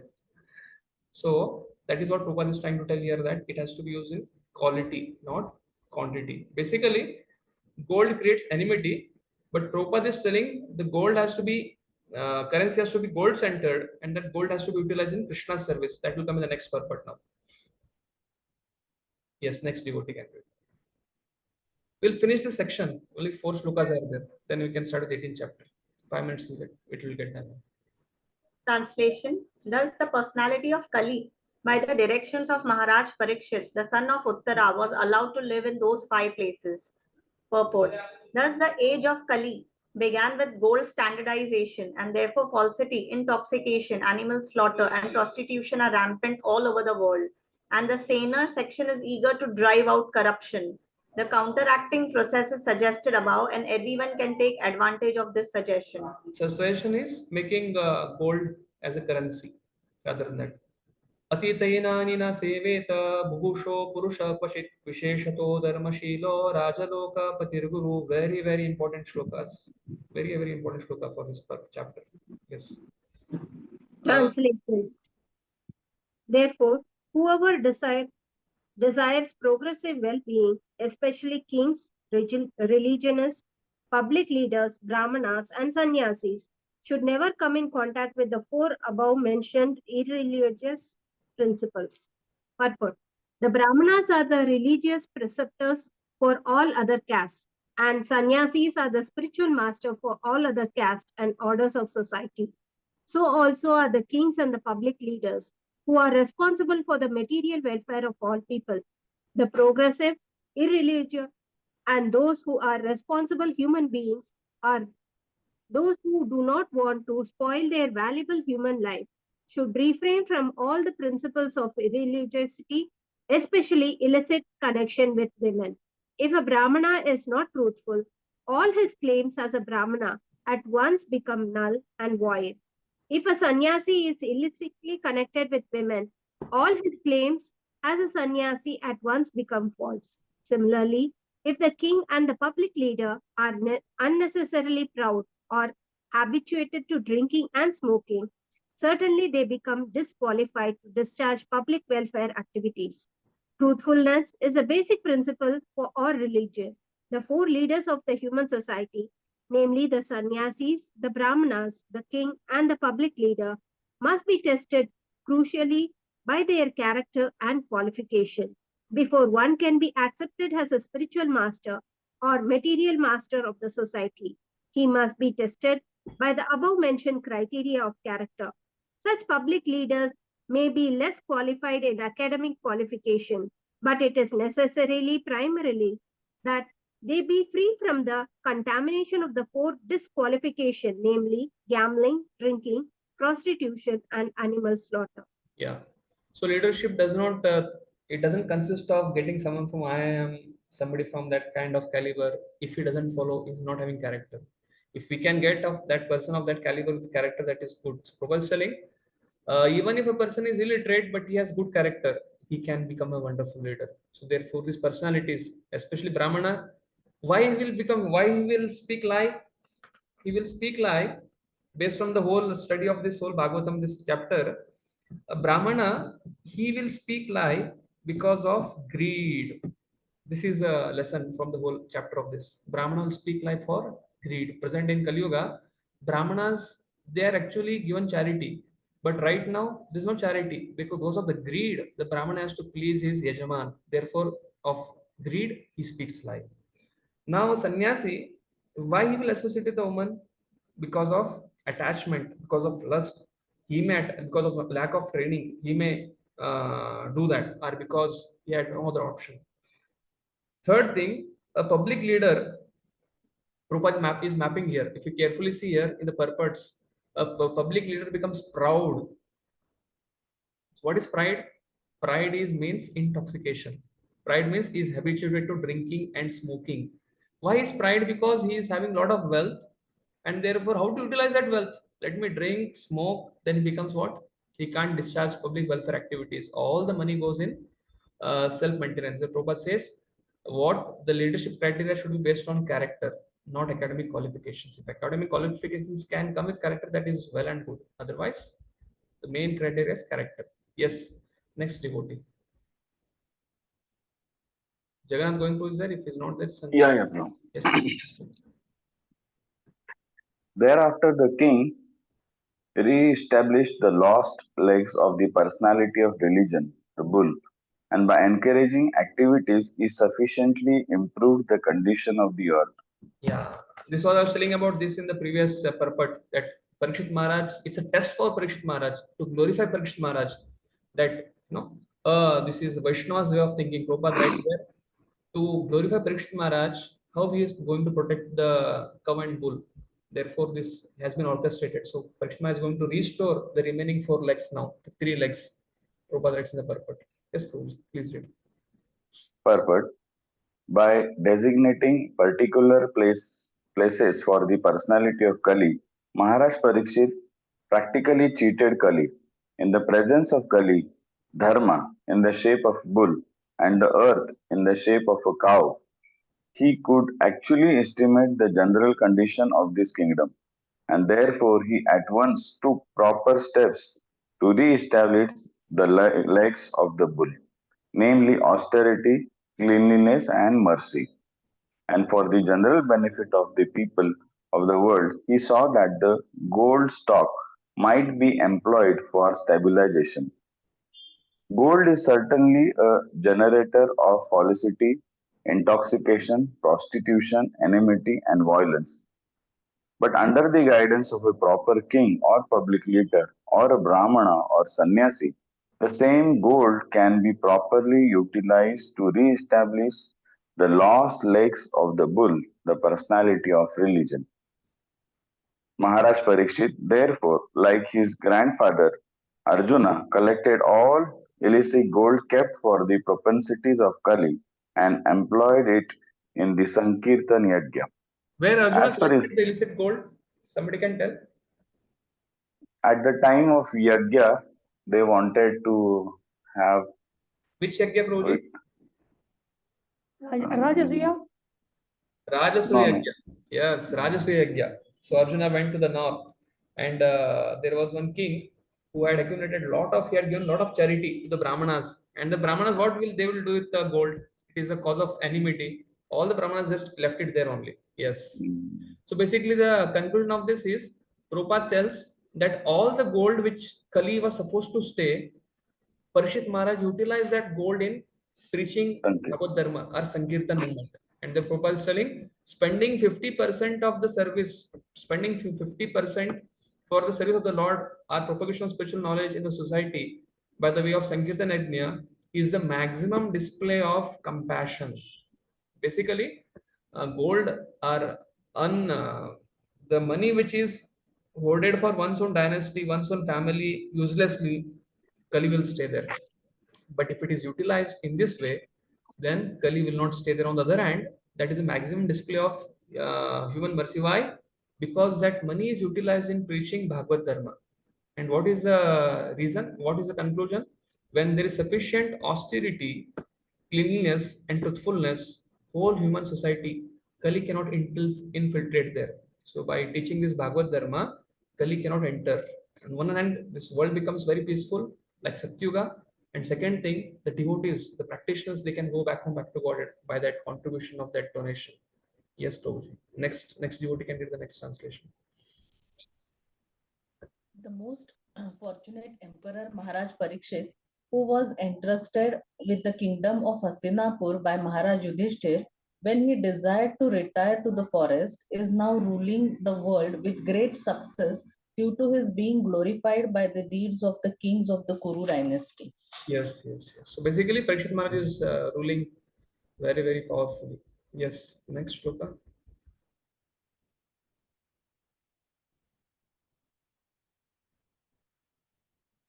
Maharaj Parikshit, the son of Abhimanyu, is so experienced that by the dint of his expert administration and patronage, it was been possible for him to perform a sacrifice such as this.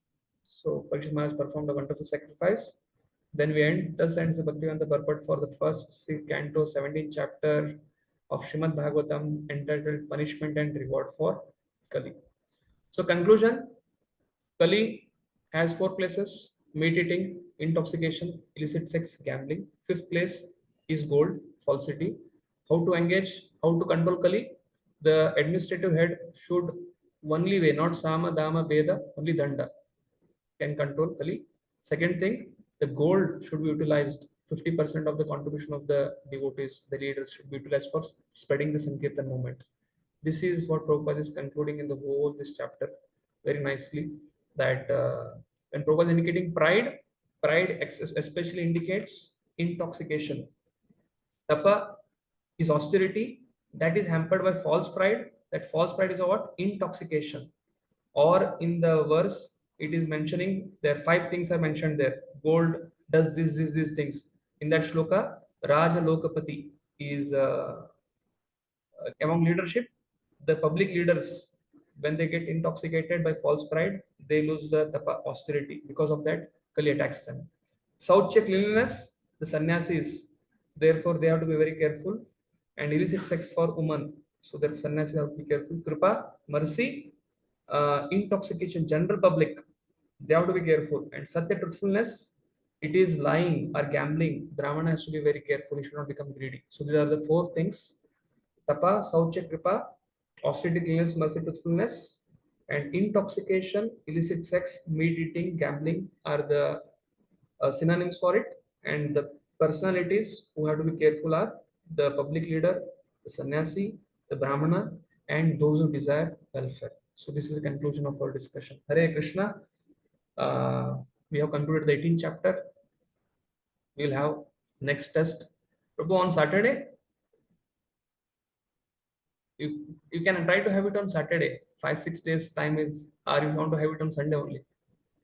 Sunday, Prabhuji, I think some devotees are not. Sunday is good, Prabhuji. Okay, no issue. So 16, 17 chapters have concluded in 4 sittings. The next chapter, I have asked Keshwanyama Prabhu, because next I'll be in the meeting at IIYC at Vrindavan. We have a meeting of ISKCON India Youth Convention, that is in Vrindavan. So next weekend I'll be there. So Keshwanyama Prabhu will be taking that one, Sunday. Okay. So all of you are comfortable, or how you feel this kind of covering of session? Because what happens is, most of the time either the speaker speaks a lot, or on one shloka we discuss a lot of it. And what I've seen Gaurang Darshan Prabhu and Balram Shakti Prabhu and many other teachers who teach, they take one theme, highlight it, cover the syllabus, so that the syllabus also gets over, vital points are also highlighted, and the flow is also understood.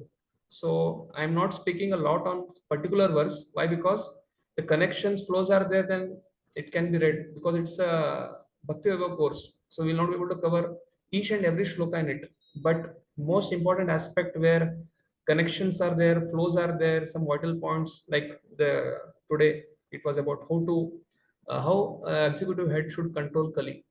It's like practical application of it. So this is, all of you feel this is okay, or you want more of elaboration on each shloka, and what do you feel? Yes, Prabhuji, okay.